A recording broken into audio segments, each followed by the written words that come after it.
only when they are created by me. Jane Jacobs. I took the liberty of writing a few lines of my own. Please bear with me. एक पेड़ की सीख।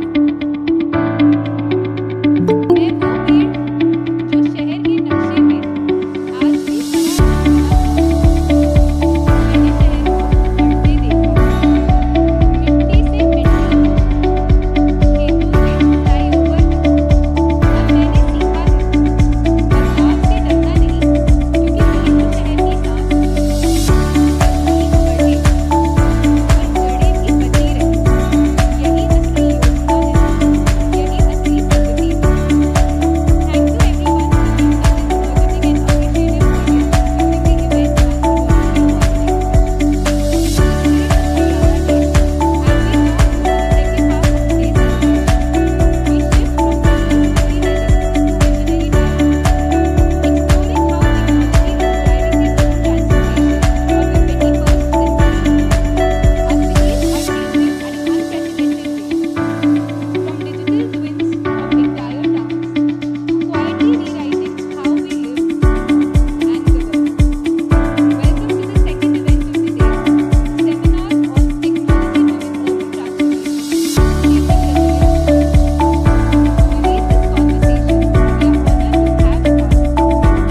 can withstand all type of weather conditions. They can come up with, somebody was mentioning in the morning about the cooling cities, cooling rooftops.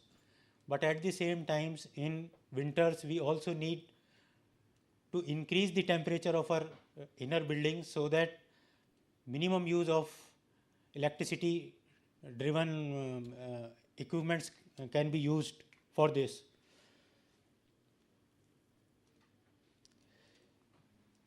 As far as today's topic is concerned, it is very relevant topic and very vast topic, is cover everything.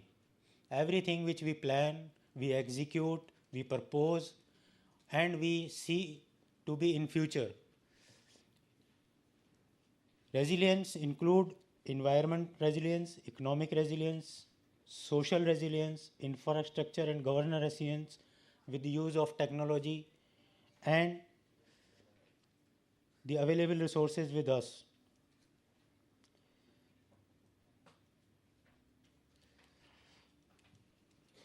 With the real-time data, we can plan such cities or such areas or such projects which can anticipate, absorb and adapt to the changes being faced on day-to-day basis. That means we have to break our development plans into different phases, then different phases to different projects, and different projects to individual buildings or individual pockets, so that ultimately they can be combined step by step to achieve the goals of the development plan. And thus the role of town planners becomes very important in today's world. I am not an expert in technology driven urban transformation topic, because we have two very senior and very expert speakers in the next session. So I will not touch that. They will in fact tell you about the use of technology, how it is being used and how it is being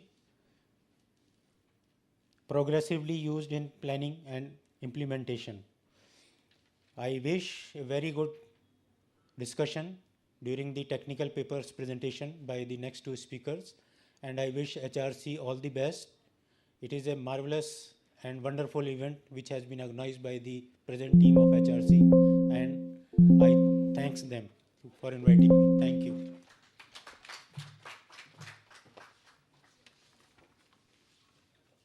Thank you so much, sir, for your insightful remarks.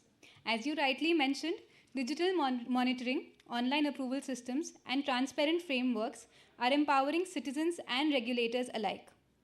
We now move to our virtual address by our second guest of honor, Sri Jitendra Bhople, Secretary General, ITPI Headquarter, come DTCP Maharashtra.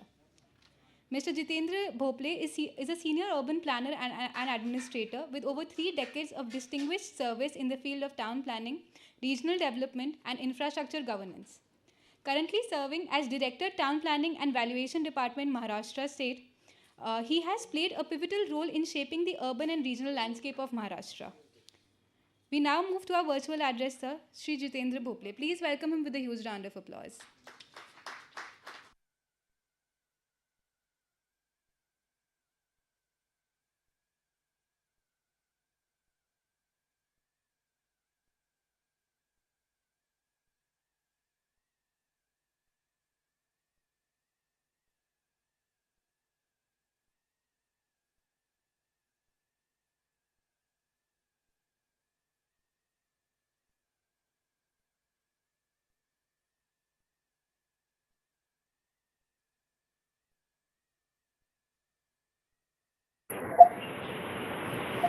Yeah, am I audible to all? Yeah. Am I audible to all?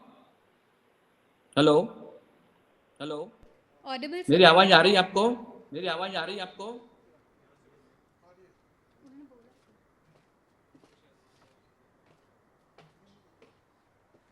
Hello hello हाँ मेरी आवाज आ रही है क्या? हाँ मेरी आवाज आ रही है क्या?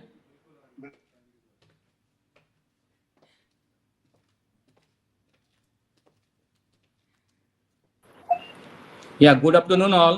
Yeah, good afternoon all. First of all, congratulations and very warm wishes to Haryana people on the occasion of Haryana Formation Day. Especially, I congratulate Chairman Sri Sanjay Kumar ji, Vice Chairman Ravish Jain Jani ji, and Secretary Sri Sunil Verma ji. On this occasion, the dignitaries sitting on the dais, Chief Guest Sri Pradeep Kapoor Sir, President ITPI India, Guest of Honor Sri Nadeem Akhtar ji, Member RERA Haryana Panchkula. This is very wonderful day that this occasion marks the creation of Haryana as a vibrant, progressive state, renowned for its achievements in agriculture, industry, and urban development.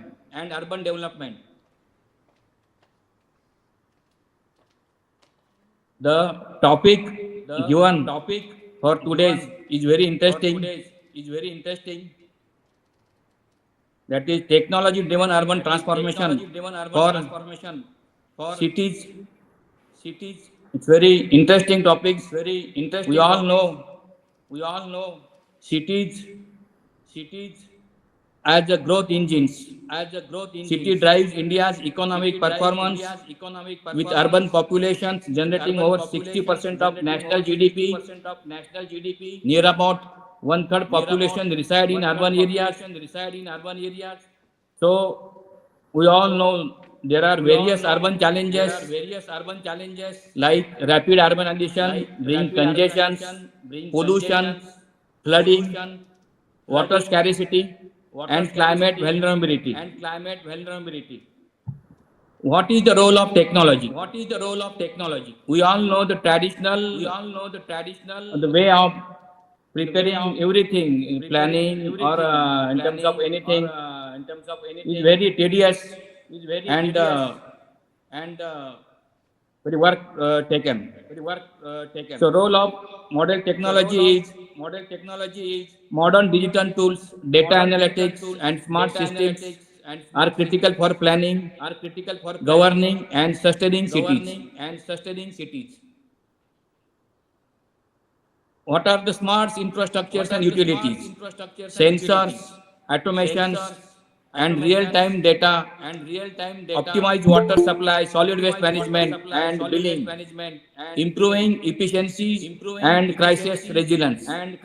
For example, Pune, Indore, and Nagpur. Digital planning and GIS integration. We all know GIS, digital mapping, and simulation tools are used for development plans, disaster preparedness, flood modeling, and regulation enforcement. For example, Mumbai and our town planning department in Maharashtra. E-governance and citizen engagement, building permissions, automations, online grievances redressal, property tax, citizen applications, strengthen transparency and service delivery. Smart mobility and transport systems.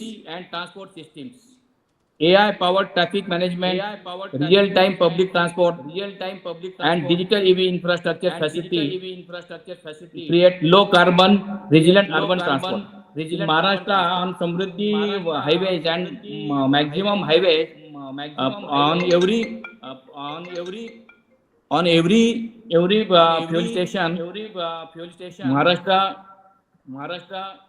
government has allowed to establish EV. Disaster risk reductions and climate resilience.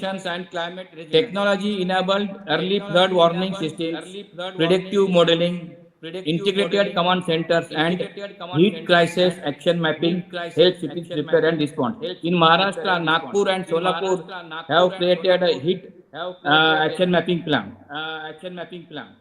Urban resilience dimensions, infrastructure, smart grids, digital water supply monitoring, socio-economic, that is digital inclusion, free Wi-Fi,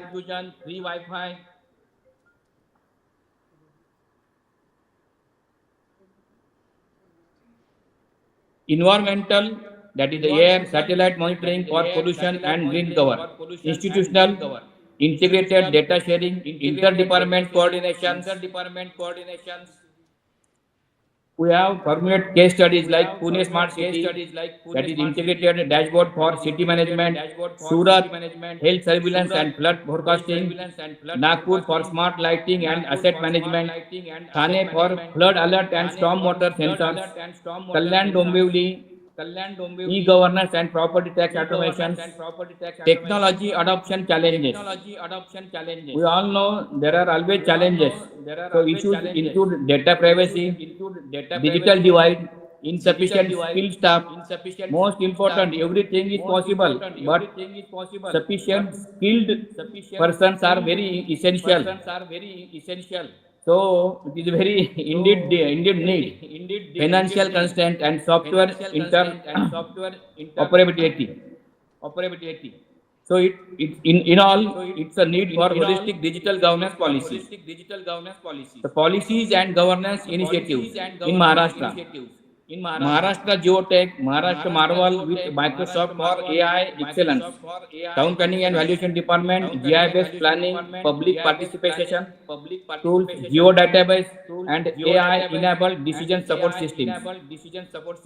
What are the strategic directions forward? Advocate AI-driven planning, public-private partnership, measurable resilience indicators, inclusive digital access, and synergy between green and digital solutions.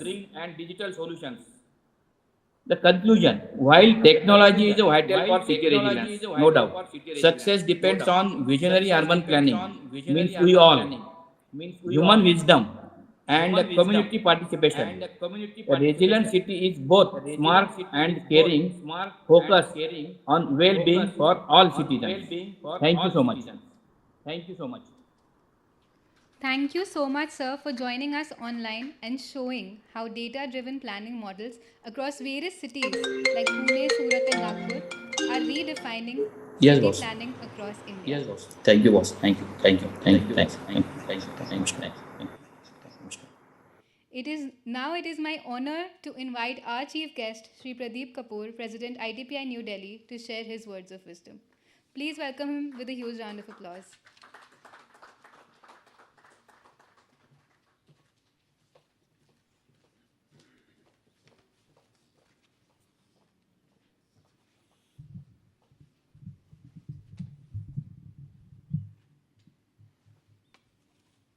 Good afternoon. Thank you very much for inviting me here. I don't feel like a guest in this chapter building because the foundation stones like Mr. Rajveer Singh, Nadeem ji, and our senior colleague, Mr. Sanjay Verma, they started this as a mission. And that time, I being Secretary General, we supported them. And today, I feel very happy to see this building. So coming here is not like a guest. It's our own home, own building. And I feel that even today, this is one of the finest buildings among all the chapters. And thanks to the next generation, under the leadership of Mr. P.P. Singh, recently Sanjay has joined the bandwagon, that they are maintaining it so nicely and made it self-sustaining. So you all deserve a big thanks on behalf of ITPI for managing the infrastructure. We build it with lots of efforts. So now coming on to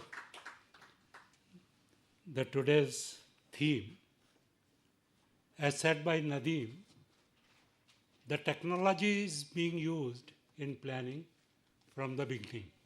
At least I joined this profession way back in 1981 when I passed out from IIT Kharagpur and joined the state of Rajasthan as assistant town planner.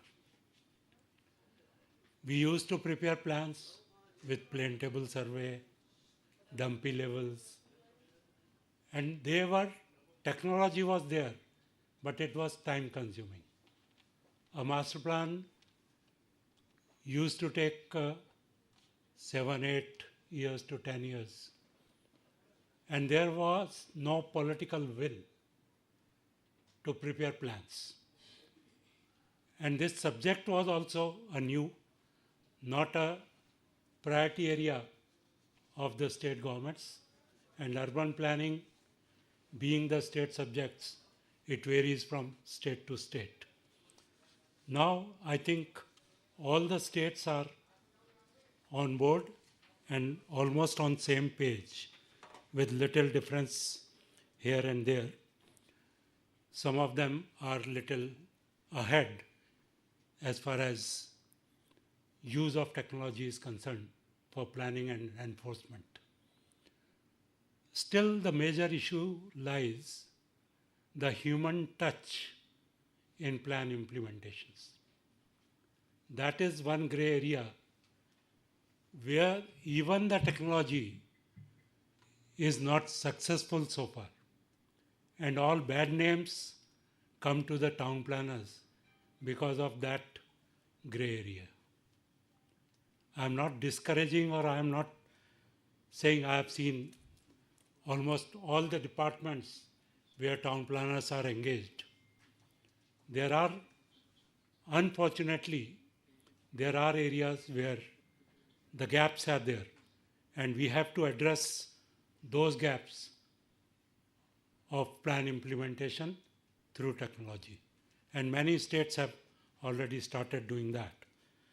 So that should be the focus area for making our city more livable, resilient. Ultimately, we plan for the comfort of the citizens. And the lifeline in any city is the transportation. If you address the issues of transportation by way of land use planning or by involving technology, then half war is won. Because that is the lifeline. Every day, everyone has to move. Either for the education, for your workplaces, for your health requirements, or for your daily needs. So you have to address basically the mobility of making ease of mobility for every citizen. Then comes housing. So housing, with the present government in power, with the launching of Housing for All, the PMAY, I being the nodal officer for the state of Rajasthan for 3 years, I know that what are the problems there when people don't have shelter on their head. So that area has been addressed to a great extent by this mission program in the form of PMAY. Similarly, other areas we have to handle, and it is a big challenge for urban planners for shaping your cities safe, inclusive, and sustainable. Sustainable is a term being used so frequently, but nobody follows it. Every day, in and out, particularly in October, for last 15-20 days, I have addressed so many gatherings on the occasion of World Habitat Day. Then yesterday we had World Cities Day, and next Saturday will be World Town Planning Day. So more and more talks about sustainability. But how many of us address to that issue? Anything which is sustainable, what you are using it today, you should use it keeping in mind that your future, tomorrow, you require all those things which you are using today. So we have to be very cautious about using our resources which are available to us today, because we have to conserve them for the future generation also. If you are doing that, then you are creating a sustainable environment.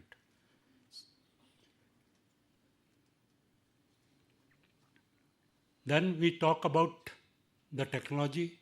Many areas like solid waste management, transportation, technology is being used.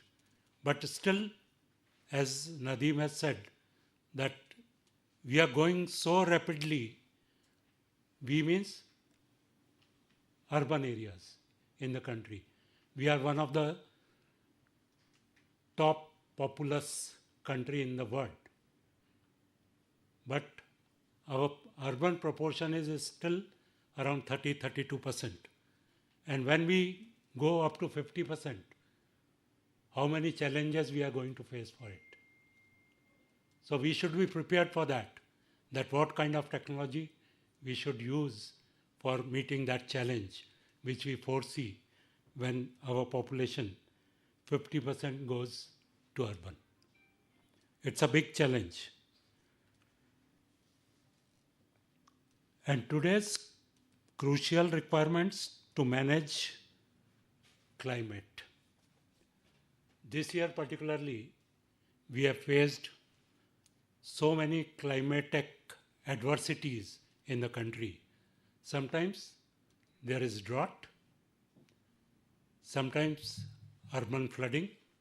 And you see, in Rajasthan, in the month of October, one dam which supplies drinking water to 5 districts, and by the time we reach June, it's almost empty. And today, we have opened 3 gates of that dam, which is Bisalpur Dam. 3 gates are opened in the month of October. Excess water because of excess rain. Even yesterday, when I started from Jaipur, it was raining. And not raining like ordinary winter rains. It was like a monsoon rain, continuously for 2 days. So that kind of adversities as far as climate is concerned, we are facing. So we have to be prepared for that. In future, that may go further adverse if we don't control our things. So this kind of situation is there. Air pollution, Delhi has to go for artificial rain. Why? These are not the planning solutions. These are engineering solutions.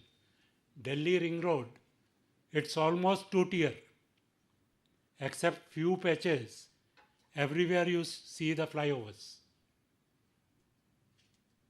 So is it the planning solution for transportation? Is it not?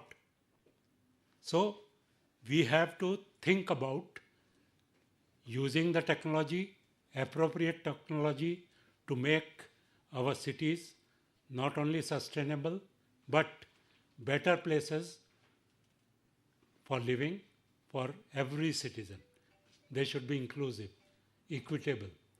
So we, as a planner, we have a big challenge to create these kind of infrastructure so that our cities are more livable, equitable, and sustainable. With this few words, I close here.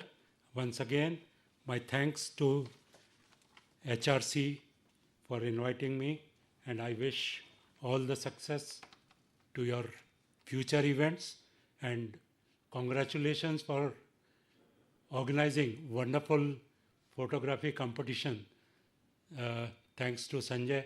He was very enthusiastic about it. So once something is successful, so you deserve a good applause. Thank you.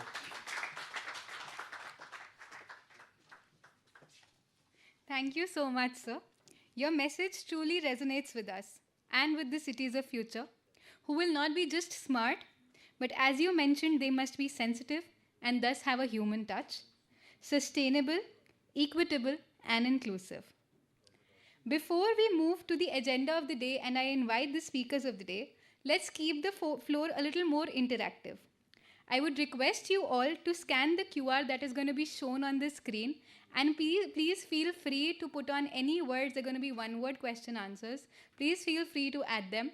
And we can start this a very small interactive session with 4 questions, and I hope all of you enjoy it.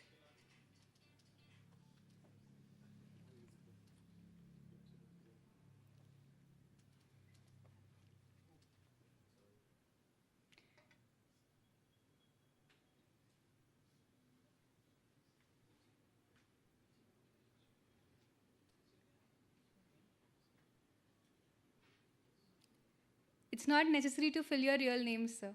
It's anonymous.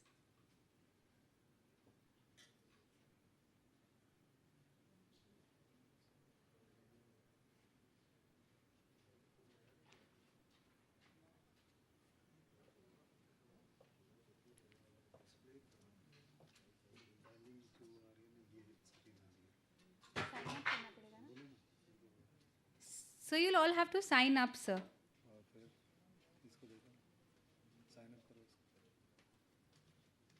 हमने run करके देखा था sir ये अपने आप fill हो जाता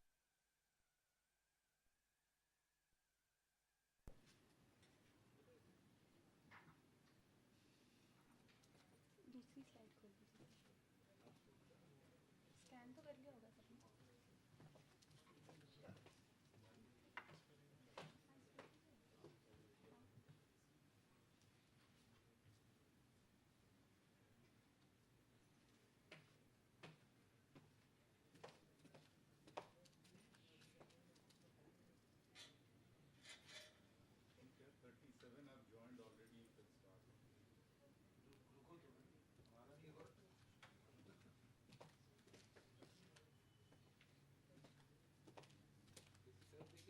Let's just try and keep it interactive, please.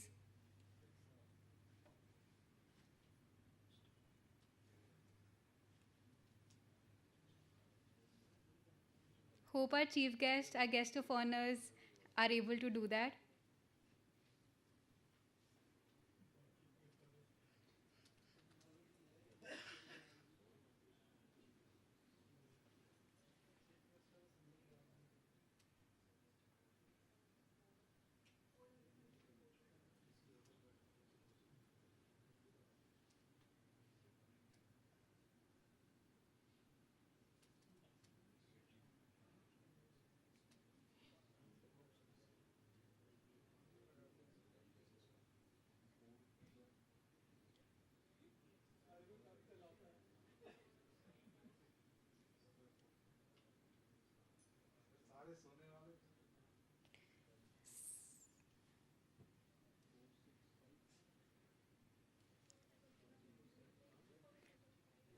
Can I have a show of hands who all are able to do it? Sir, अगर आपको कोड डालना है 45544075 code is also mentioned.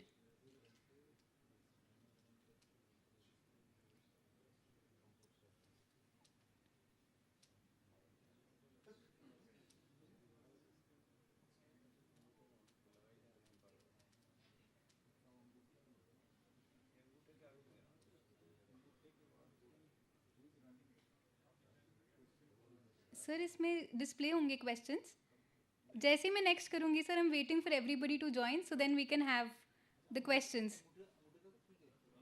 अंगूठे तक ठीक है sir sorted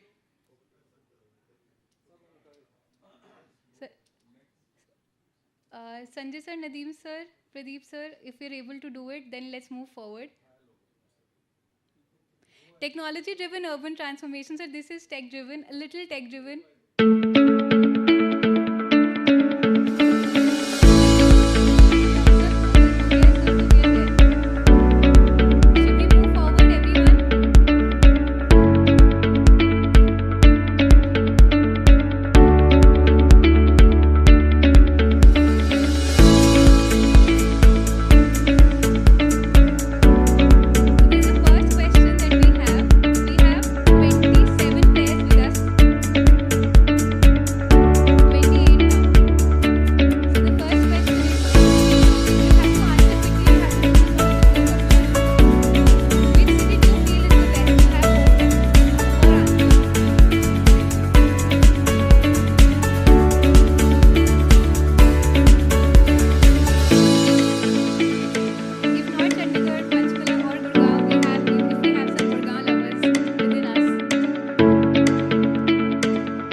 if only we know how to listen.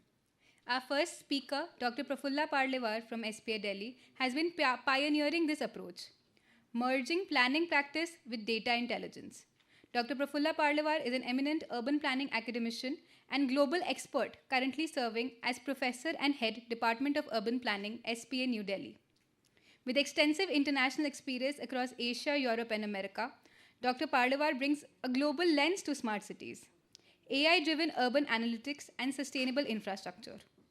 A Harvard Spatial Data Lab Fellow, he is a recipient of Japan's prestigious MEXT scholarship and continues to lead innovation in urban technology, academic research, and planning education.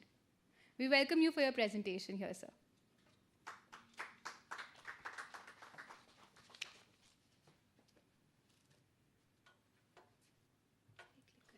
Thank you.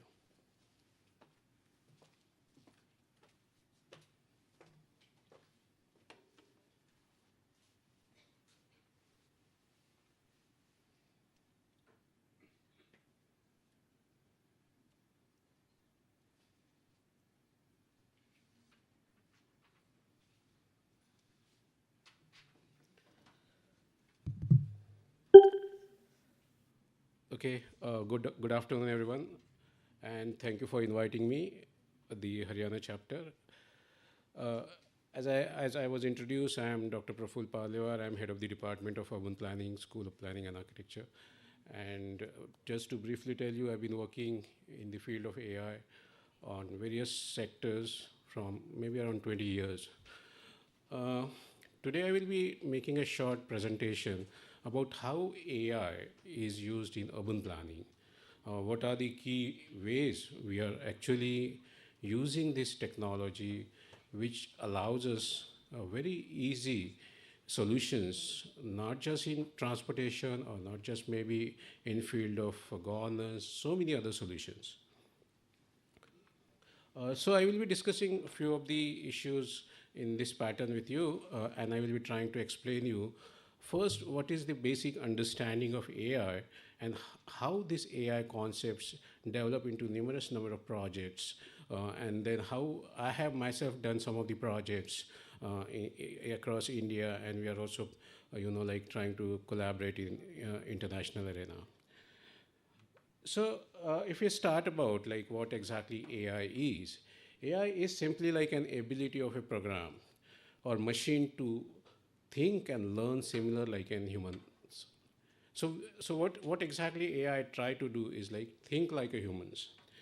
Now, if we more or less understand like how AI is used in urban planning, today AI has been used in many dimensions. It's not just like today.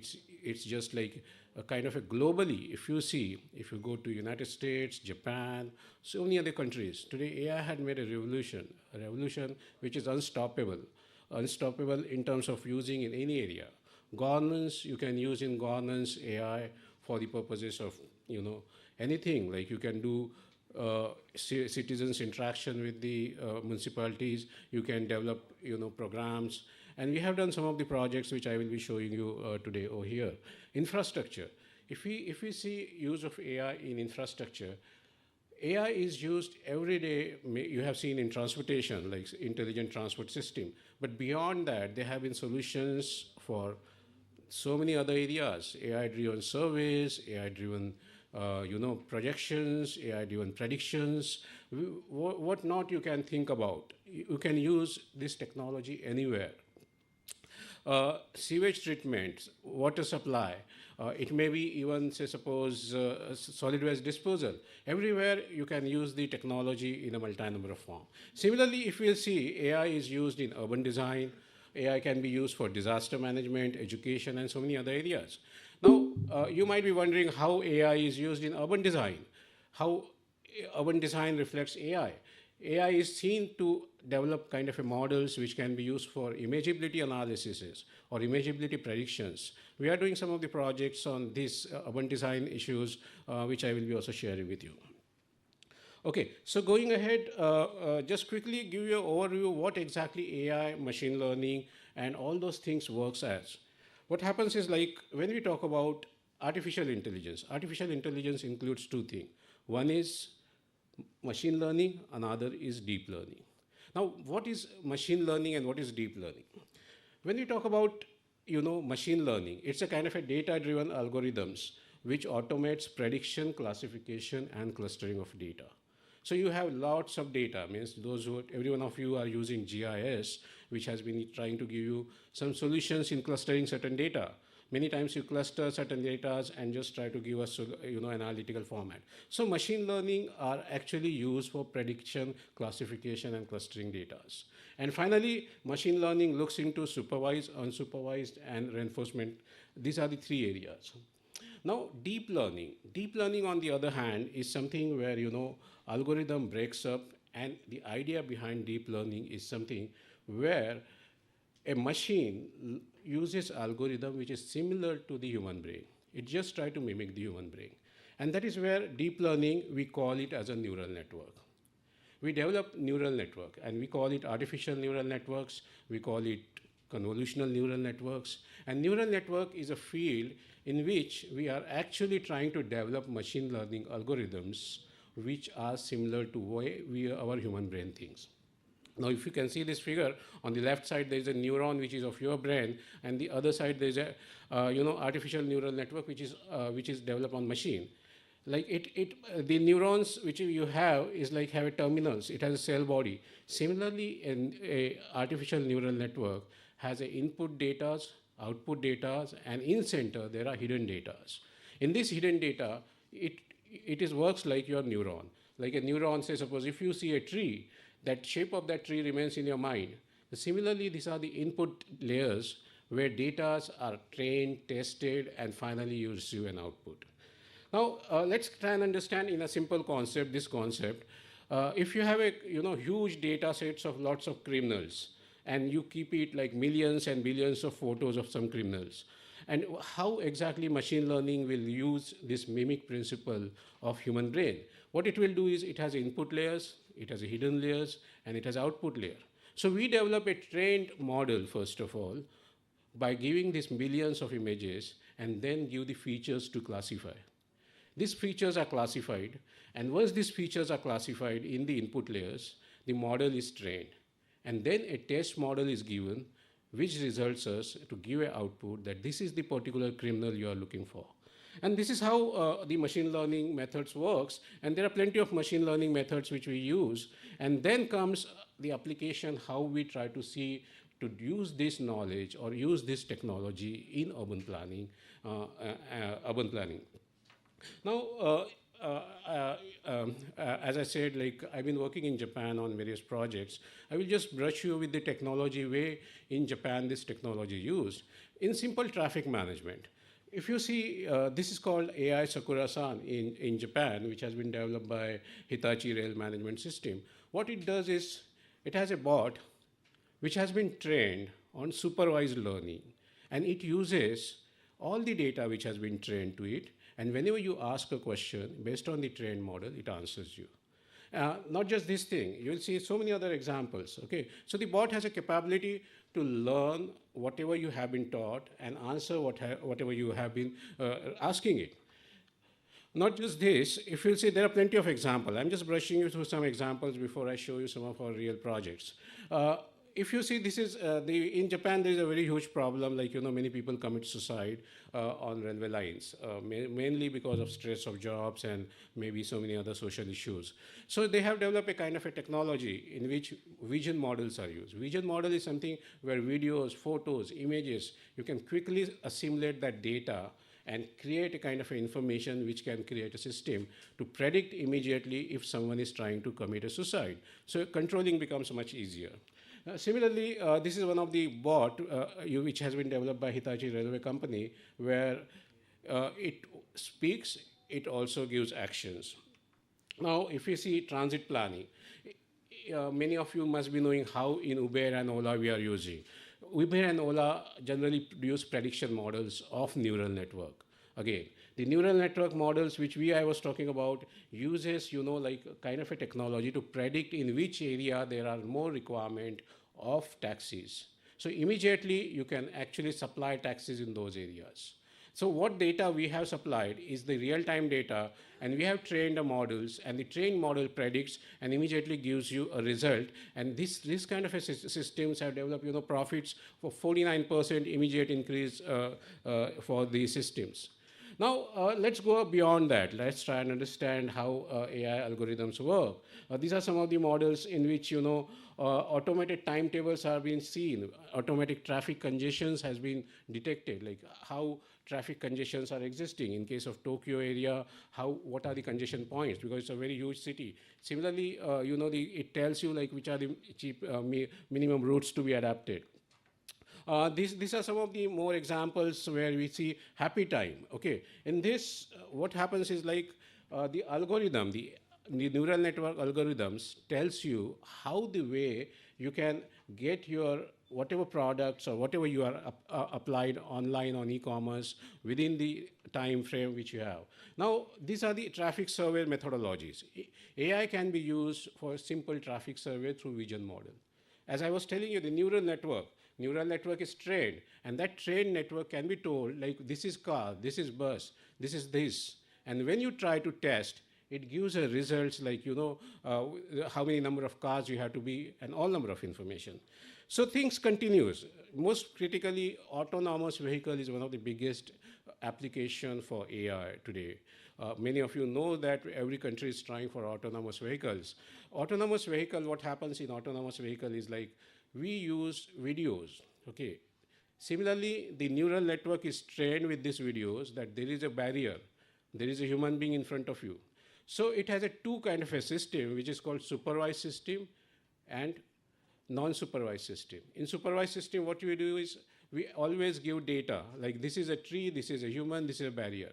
But in non-supervised, in case of autonomous vehicles, the machine is time to time learning that there is an obstacle, and this kind of an obstacle may be many types of obstacle. So machine at the same time learning on unsupervised way, more and more beyond, and it creates a kind of an algorithm which is unsupervised algorithm. And finally, in case of autonomous vehicle, all this algorithm works in a flash of second, okay? Now let's go ahead and understand how AI can be used for infrastructure planning. AI can be used even to understand cracks on streets, okay?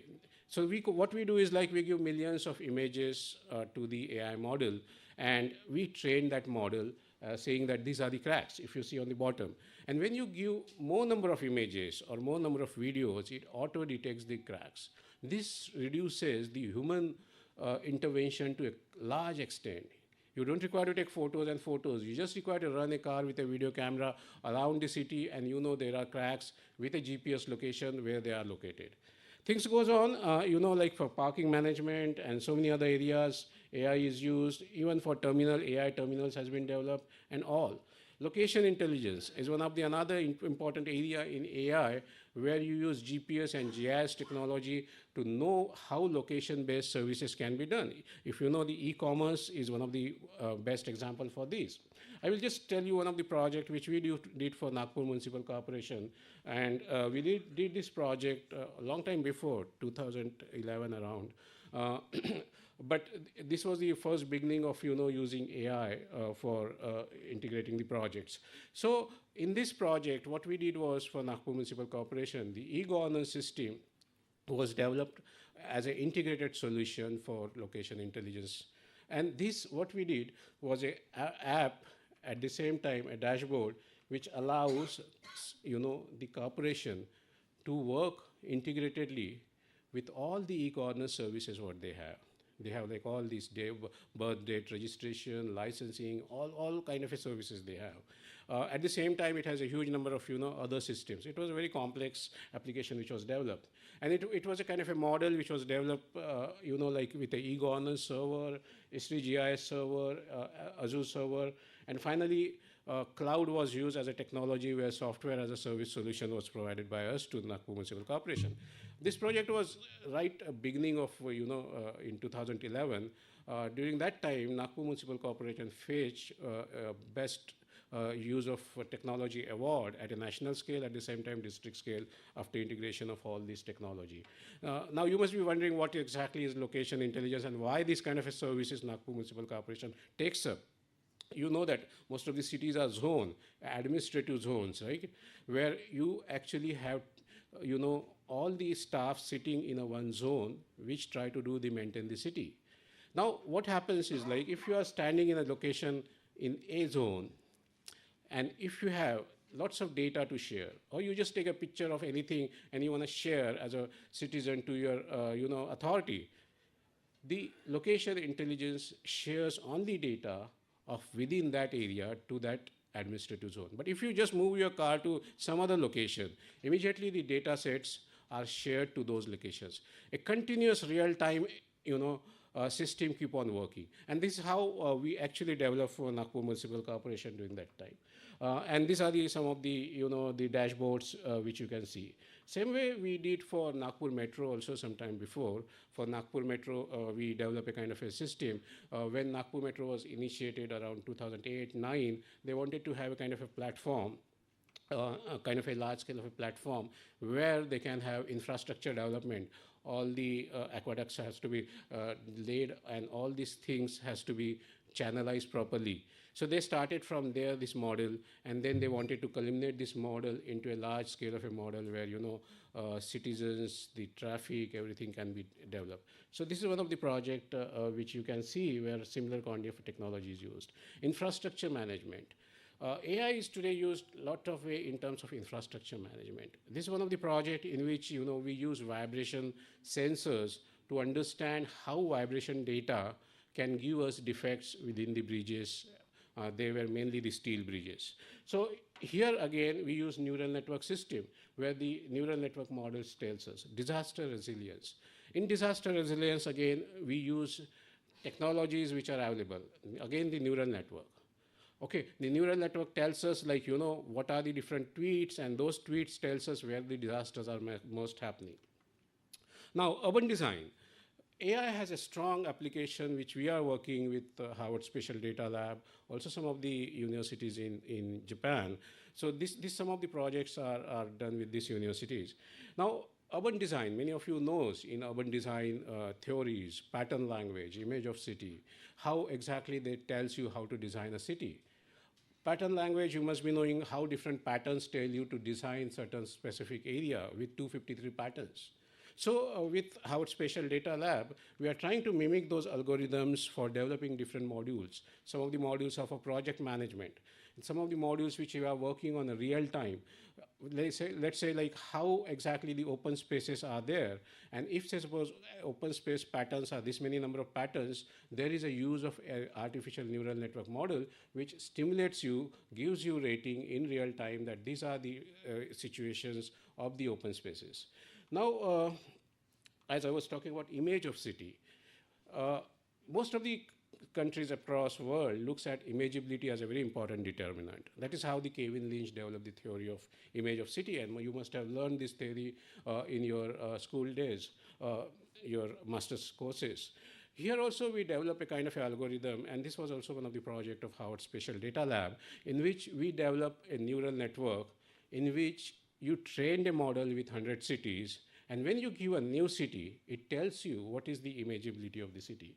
So what happens is like, as I was telling you, input, output, and hidden layers. If you see, these are the three layers where neural network is trained, and what you see over here below is the flow of the software which try to train and test the model. And these are some of the predicted data the city shows.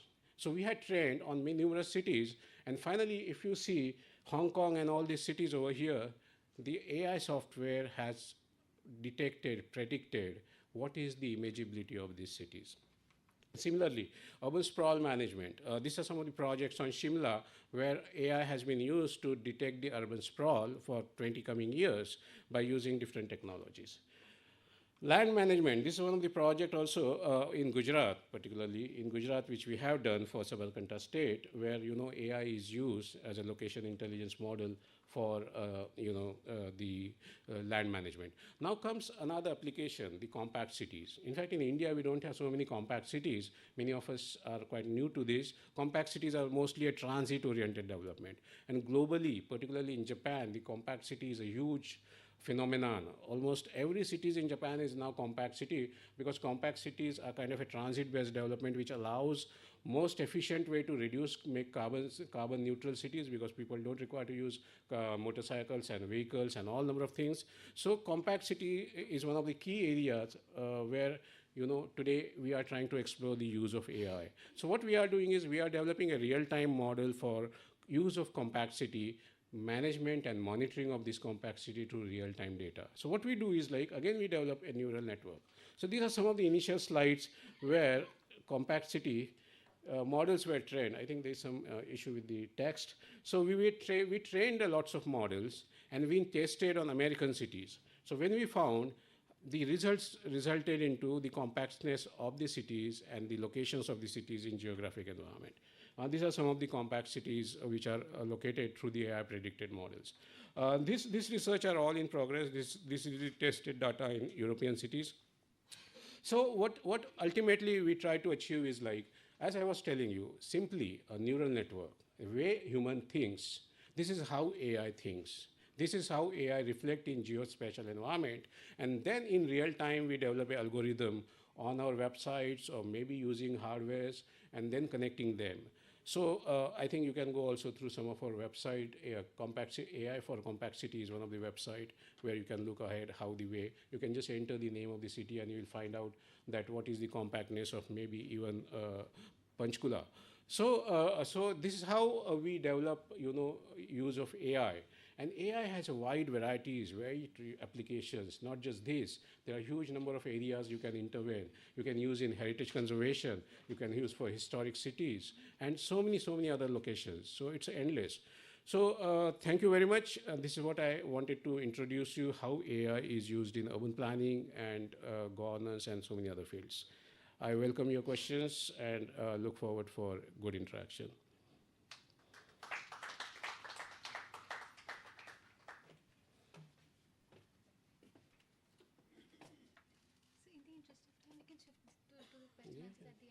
No problem. Yeah. In the interest of time, what we can do is we can shift all our discussions to the end of the presentations post we're done with all the speakers.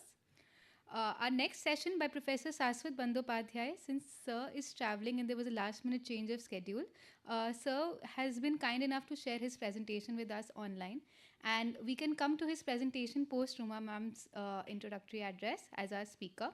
So now as we move from policy to academia, we turn to industry where innovation meets real-time application.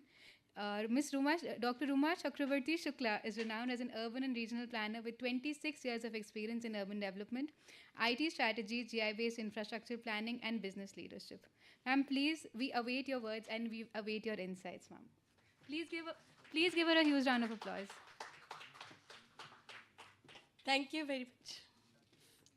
Thanks for first inviting me for this session, and then किसको मेरी आवाज़ ठीक है वहाँ and तक सुनाई दे जाएगी. So today's topic is about resilient city. So I would like to tell, so I am from ESRI, and ESRI is, as you all know, is a GIS brand. So I would restrict my discussions to GIS domain only. Before I start, I would like to tell all everybody here that कि GIS जो है ना एक technology है जो जैसे आजकल सब चीज़ में टेक्नोलॉजी का यूज़ बहुत करना है. सो टेक्नोलॉजी का यूज़ क्यों करना है? क्योंकि टेक्नोलॉजी हमारे काम को कम समय में करने में हेल्प करती है, बेटर प्रेडिक्टिविटी, बेटर ऑप्शंस देती है कि हम किस तरह से प्लान कर सकते हैं. सो और कुछ चीज़ें हैं जो शायद हम ऐसे ही नहीं पता लगा सकते, तो टेक्नोलॉजी हमें वो दिखा देती है. जैसे कि प्रफुल्ल जी ने आपको दिखाया कि कई तरह से वो AI मॉडल अपने आप प्रेडिक्ट कर देती है. तो सिमिलरली इसीलिए टेक्नोलॉजी का यूज़ होना ज़रूरी है. सो अगर हम अर्बन रिजिलियंसी में आते हैं तो सबसे पहली बात क्या होती है, इसके 4 पैरामीटर है जो वर्ल्ड बैंक ने डिफाइन किया है. पहले मैं रिजिलियंसी बोलूँगी, फिर GIS क्या करता है वो बताऊँगी. तो रिजिलियंसी में अवेयरनेस सबसे ज़्यादा ज़रूरी रिजिलियंसी के लिए ये है कि अवेयरनेस हो कि मेरी प्रॉब्लम्स है कहाँ पे, और प्रॉब्लम्स कहाँ पे है वो data structure GIS one of the source है कि हमें पता लगे कि कहाँ पे प्रॉब्लम्स है.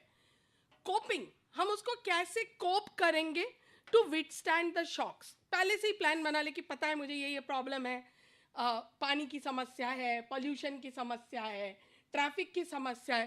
पहले तो आइडेंटिफाई करें कहाँ है, उसके बाद हम उसको कैसे कोप कर सकते हैं. थर्ड, जिसको हम रिजिलियंसी एक्चुअली कहते हैं, वो है एडेप्शन. उस चीज को अडेप्ट करके हम अपने आप को ट्रांसफॉर्म कैसे करें, दैट इज रिजिलियंसी. सो रिजिलियंसी मतलब ना सिर्फ डिजास्टर मैनेजमेंट, बल्कि जैसे क्लाइमेट चेंज हो रहा है तो हमको अडॉप्ट करना पड़ेगा उस सिस्टम के साथ. करेंटली हम कैसे करेंगे?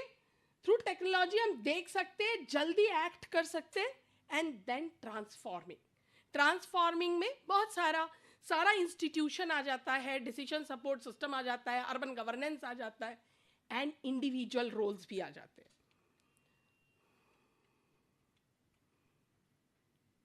ये टेक्स्ट खराब हो गए सारे,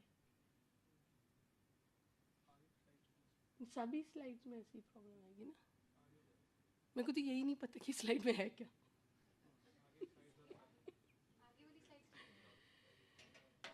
Okay, so agenda of today's discussion is global overview कि resilient cities दुनिया में कैसे बनाए गए, climate change solutions, disaster management, livability, ये सब aspects से हमें एक resilient city बनाना है. तो national and global use cases and futuristic directions, total क्या framework हमें बनाना है उसके लिए. So this is the base framework. जो मैंने आपको कहा, सबसे पहले layers of integration. Integrate climate data, infrastructure, population, environmental layers for comprehensive risk assessment. कि कहाँ पे हमारा रिस्क जोन्स है. रियल टाइम मॉनिटरिंग, जैसे कि हम बात कर रहे हैं, तो ट्रैफिक के लिए जैसे वीडियोस हो गया, हमारे तरह तरह के स्काडा सिस्टम्स है, पॉल्यूशन सेंसर्स लगे हुए हैं हर सिटीज़ में, AQI के सेंसर्स है जो दुनिया में प्रोवाइड हो ही रहे हैं. तो सारे जितने भी सेंसर्स इंफॉर्मेशंस है जो हमें रियल टाइम प्रेडिक्शन दे सके. अब हम डैम्स पे सेंसर लगाने लग गए, वाटर क्वालिटी के सेंसर्स लगाने लग गए. तो सेंसर्स की डिमांड जैसे जैसे टाइम जाएगा, तो if I see a progress in urban planning, तो चीजें सेंसर्स मिनिमाइज साइज के होते जाएंगे और मोर इन नंबर्स होते जाएंगे. हम अपनी लाइफ में भी हर जगह सेंसर्स यूज करने लग गए हैं. ठीक है, पंखे बंद करना है, कई लोगों के घर में ऐसे सेंसर बेस्ड पंखे आ गए, सब आ गए. अर्बन प्लानिंग में भी इसका ज़्यादा से ज़्यादा यूज़ होते जाएगा, ये चीपर भी होते जाएगा. अभी क्या होता है कि कई सिटीज़ को मैंने देखा है, उनका सपना होता है कि स्काडा से इंटीग्रेट कर दो, पर इट इज़ सो कॉस्टली कि करना असंभव हो जाता है. But slowly, time to time हमें करना ही पड़ेगा. तो real time data is important. अब क्यों इम्पॉर्टेंट है? क्योंकि हम डेटा ड्रिवन प्लानिंग की बात कर रहे हैं. डेटा रोज रोज आएगा कहाँ से? सो सेंसर से. अच्छा, आपने जो आप ड्रोन सर्वे देखा है, लाइडार सर्वे देखा है, they are also sensors. So continuous आपको फीड मिलता जाएगा डेटा का, और उससे हम कंटिन्यूस प्लानिंग करेंगे and strategic decision support system. So data club, real time monitoring, और उसके ऊपर जो मोस्ट इंपॉर्टेंट है वो स्ट्रैटेजिक डिसीजन सपोर्ट सिस्टम का हम एक फ्रेमवर्क बना लेंगे. So this is how climate change adaptation जो दुनिया में दूसरे देशों में किया गया है, उसके बारे में थोड़े से एग्जाम्पल्स हैं. ये सारे स्लाइड्स के डेटा बाहर चले आए हैं, they were all inside it. I don't know how it come now. ये भी AI लग रहा है. अगर मैं अपनी लैपटॉप से दिखाती तो सारे जगह कम्पैक्ट दिखते. ओके, सो जैसे कि अभी इन जैसे 3 पैरामीटर्स पे सारी दुनिया पे काम चल रहा है. एक जो कि आइडेंटिफाई किया गया, हीट आइलैंड, जो एक जैसे हमने आजकल के स्ट्रक्चर्स बना रखे ना, हम हर चीज़ शीशे का बना डाल रहे हैं. शीशे की बिल्डिंग बहुत अच्छी दिखती है, पर क्या वो हमारे क्लाइमेट को सूट करती है? ये हीट बढ़ा रही है. सो हीट आइलैंड एनालाइज करना बहुत ज़रूरी हो गया है. ये सैटेलाइट इमेज से बहुत इजीली हो जाता है. हमें थर्मल बैंड्स को स्टडी करना है, दैट्स ऑल. ठीक है, तो ये प्राग का एग्जांपल है. प्राग में एक प्रॉब्लम बहुत ज़्यादा है कि अर्बन हीट आइलैंड्स कहाँ पे है. तो उन्होंने सिंपल सैटेलाइट इमेज ग्रो करके पता लगाया कि कहाँ पे हीट आइलैंड्स बने हुए. द सेम फॉर न्यूयॉर्क ने फ्लड रिस्क असेसमेंट किया है. अभी हमारे कंट्री में भी हर शहर की प्राइम रिक्वायरमेंट है फ्लड असेसमेंट करना, क्योंकि टॉरेंशियल रेनफॉल हो रहा है, फ्लैश फ्लड हो रहा है, एकदम से पानी भर जा रहा है शहरों में. This monsoon I have travel to many of the cities. हर जगह जाके मैं फंस गई. बॉम्बे गई, 3 days कंटिन्यूस रेनफॉल में पूरा मुंबई चौक हो गया था. आई वेंट टू गुवाहाटी, मेरी फ्लाइट छूट गई. जो 1 घंटे का ट्रैवल था, मैं गुवाहाटी एयरपोर्ट पहुंची 9 घंटे में. It was very very frustrating, very disgusting. पानी जम जाता है कोई भी जगह पे, इतना पानी भर गया कि बस ही डूब गई पूरी. So that is a condition, we have to be ready for that. Third is about air pollution. दिखाई नहीं देता, हम लोग बहुत ज़्यादा केयर भी नहीं करते. दिवाली में इस बार पढ़ाई खूब चले बिकॉज इस बार बैन नहीं था. बट आफ्टर दैट क्या हो रहा है, हम उस प्रॉब्लम को इंटरनेशनल जैसे बहुत ज़्यादा हाइप नहीं करते. दिल्ली में ही हाइप हो रहा है, पर हर सिटी में प्रॉब्लम हो गई है एयर पोल्यूशन की. ये एग्जाम्पल से इंडिया के, आप सोचोगे मैं इंटरनेशनल एग्जाम्पल दे रही, नहीं. इंडिया में why I am not particularly topping of wholesome development, क्योंकि हम अभी छोटा एक्सपेरिमेंट कर रहे हैं. इसीलिए दिस इज फॉर गांधीनगर, जहाँ पे अर्बन हीट आइलैंड. गांधीनगर जो कि प्लान्ड सिटी है, काफ़ी वेंटिलेशन है, सब कुछ है, फिर भी दिस इज द सिंबल कि अर्बन हीट आइलैंड कहाँ पे तैयार हो गए. That is for Bangalore. Bangalore में बहुत बड़ी प्रॉब्लम है फ्लड की. एक बार आ जाए वैसे ही रास्ते में चलना मुश्किल हो गया. चीफ मिनिस्टर ने विप्रो से कहा कि आप कुछ सोल्यूशन दे दीजिए, उसने साफ मना कर दिया. सो और उसके ऊपर फ्लडिंग हो जाए तो that is a more critical way. So what we have done in that case is that हमने 4 इमेजेस लिए हैं साइमल्टेनियसली 5 सीजन के मॉनसून के, कौन कौन से दिन हैवी रेनफॉल था उससे मैच किया. And then we have tried to identify the hotspots of those areas जहाँ पे कि पानी जम रहा है बरसात के बाद, टॉरेंशियल रेनफॉल के बाद. And on that then different level of factors have been worked out कि किस लिए है. जैसे ये सिल्क जंक्शन है वहाँ पे, जिसकी प्रॉब्लम यह है वहाँ पे एक नाला बहता है साथ में. उस नाले को, जैसे कि मुंबई में भी प्रॉब्लम है कि मीठी रिवर के ऊपर डेवलप कर दिया, नालों को हम प्रॉपरली ट्रीट नहीं कर रहे, जिसकी वजह से एकदम से रोड पे पानी आ जाता है. स्टॉर्म वाटर ड्रेन्स हमारे कैपेसिटी उतना नहीं ले पा रहे मोस्ट ऑफ द सिटीज में, जिसकी वजह से ये प्रॉब्लम आ रही है अर्बन फ्लडिंग की, जो डीपन हो गई है अभी क्लाइमेट रेजिलेंसी के चलते. सो जब हम इनको आइडेंटिफाई कर लेते हैं तो इसके 2 फायदे होते हैं. जब हम इसके डिजिटल एलिवेशन मॉडल पे ले जाते हैं तो हमें ये पता होता है एक जगह पानी की क्वांटिटी कितनी जमा हुई, और फिर इसको अगर हम 3 इंच का पंप लगाते हैं तो कितनी देर में पानी निकालेंगे, 5 इंच का पंप लगाए तो कितनी देर में लगाएंगे. सो उसके हिसाब से हम डिसीजन सपोर्ट सिस्टम क्रिएट कर सकते हैं कि कितनी देर में ये पानी यहाँ से बाहर निकाला जा सकता है. तो we are already working with Guwahati city for that purpose. और थर्ड है जो एनवायरमेंटल सेंसर्स लगाए हैं. अब सेंसर्स हर जगह लग गए हैं, एयर पॉल्यूशन के सेंसर्स, और एक कहा जाता है इतना CO2 है, इतना NO2 है. उसका क्या होगा, CO2 कितना है, NO2 कितना है, ये जस्ट फिगर बता के कुछ नहीं होने वाला. We have to iterate it, see की कौन से सिंक एरियाज है, कहाँ पे पोल्यूशन किस तरह से स्प्रेड हो रहा है, कहाँ पे ठीक है कौन से एरिया सेफ है, जहाँ पे पोल्यूशन सिंक हो रहा है, what measures we can take there. So GIS help you to visualize that thing कि कौन से एरियाज हैं जहाँ पे वो पैरामीटर्स को क्रॉस कर रहे हैं. सो एक थ्रेशोल्ड लिमिट एंड देन उसको क्रॉस कर गया है, एंड देन कि वो कितने एरिया में अल्टरेट होके डिप कर रहा है. सो that is how. But why internationally, क्योंकि इंटरनेशनली वो सारे पैरामीटर्स का वो लोग बहुत सीरियसली सोच के सारा कुछ काम शुरू कर दिए. हम अभी सिर्फ एक्सपेरिमेंटेशन पे.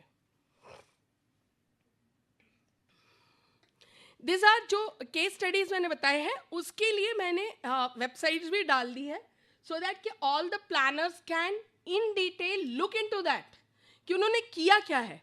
प्राग के लिए उन्होंने एक पूरा क्लाइमेट पोर्टल बनाना है जिसमें हीट आइलैंड आइडेंटिफाई किया, मल्टी लेयर एनालिसिस किया, पॉपुलेशन, टाउन प्लानिंग रेगुलेशंस और सैटेलाइट इमेज.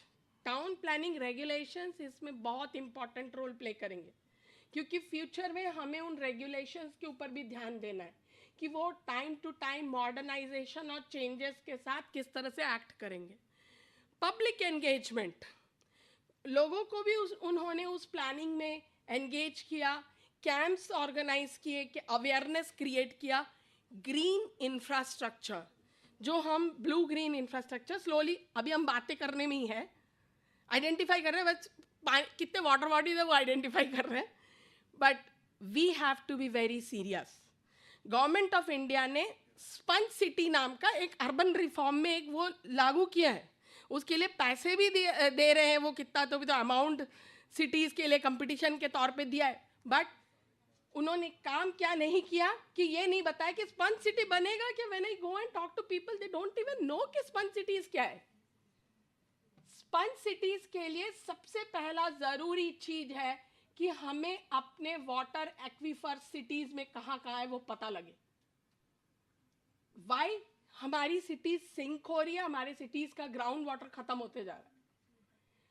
सबसे पहले हमें पता लगाना है हमारे एक्वीफर कहाँ है, उसके ऊपर हमें नो डेवलपमेंट जोन रखने हैं, और साथ में ये कोशिश करना है स्पंज कंसेप्ट। स्पंज क्या करता है, पानी को सोख लेता है, उसी तरह का इंफ्रा उसके ऊपर बनाना है जिससे वो पानी सोख के अंदर एक्वीफर में जमा हो। So that is important, we as planners have to think today for that type of things. Next is कि न्यूयॉर्क ने क्या किया है, उन्होंने क्लाइमेट रिजिलियंसी डैशबोर्ड बनाना है कि रियल टाइम फ्लड रिस्क कितना है, सी लेवल राइज प्रोजेक्शन कर दिया है, then hurricane evacuation route optimization किया है, and post Sandy recovery planning integration किया है। सैंडी उनका एक तूफान था जिसके बाद किस तरह से उन्होंने रिकवरी प्लानिंग किया है। So all this need to be planned in climate resiliency, and Singapore ने तो खैर अपने सारे प्लान्स को ही चेंज किया है। सिंगापुर की स्टोरी अगर एज ए प्लानर पता लगे, सिंगापुर की प्रॉब्लम्स बहुत ज़्यादा थी। सबसे पहले उन्होंने सोचा कि एक एक प्रॉब्लम करके चुन के पूरी तरह से उनको रिफॉर्म करना है। It took a lot of time last कई सालों से, क्योंकि वो एक कॉम्पैक्ट सिटी है, आबादी उनकी देखा जाए तो अगर हम कहेंगे कि ठीक है हमारे एक शहर के बराबर ही तो है, हमारे एक शहर के बराबर वो पूरा देश है, पर दिल्ली के बराबर तो है ही नहीं, किसी छोटे शहर के बराबर है, पर population density wise it is very high. तो उनकी प्रॉब्लम्स अपनी जगह बहुत इंटैक्ट है। तो उनके लिए वाटर सप्लाई सिस्टम उनका ठीक नहीं था, तो उन्होंने सबसे पहले उसको पूरा टेक्नोलॉजी ओरिएंटेड किया, बेसिक्स मैप्स बनाए, उसके बाद देखा कि कौन से एरियाज में इंफ्रास्ट्रक्चर की प्रॉब्लम है, वाटर इंफ्रास्ट्रक्चर की प्रॉब्लम कैसे, कहाँ कहाँ पे पाइप फटते हैं, कैसे सिटीजन्स ग्रीवांस सिस्टम से इंटीग्रेट कर दिया। Then they have try to, और सबसे ज़्यादा इस्तेमाल उन्होंने प्लानिंग के लिए किया है। आज उन्होंने पूरा का पूरा डिजिटल ट्विन बना लिया है, पूरे सिटी का डिजिटल ट्विन है, और उसके ऊपर वो सारा प्लानिंग करते हैं। उनकी साइट है, any time you can see that how they have created that digital twin. आप दे भी दोगे डिजिटल ट्विन सिंगापुर तो आपको 2D 3D में वो दिखा देगा।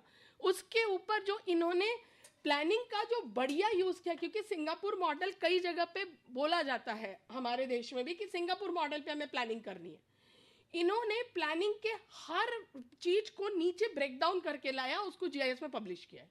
हर एक छोटे, इवन उनका कंट्रोल एरिया प्लान, अगर छोटे छोटे एरियाज भी रहे, नेबरहुड भी रहे, उसमें क्या चेंजेस किए गए that they have put up in GIS।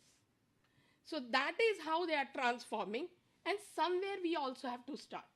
हम ये नहीं कह सकते कि GIS बुलाएंगे, अरे बचना नहीं है, काम शुरू करना है, गलती करेंगे हम, इतने साल से गलती किए, अब और 20 साल कर लेंगे, पर we have to start somewhere.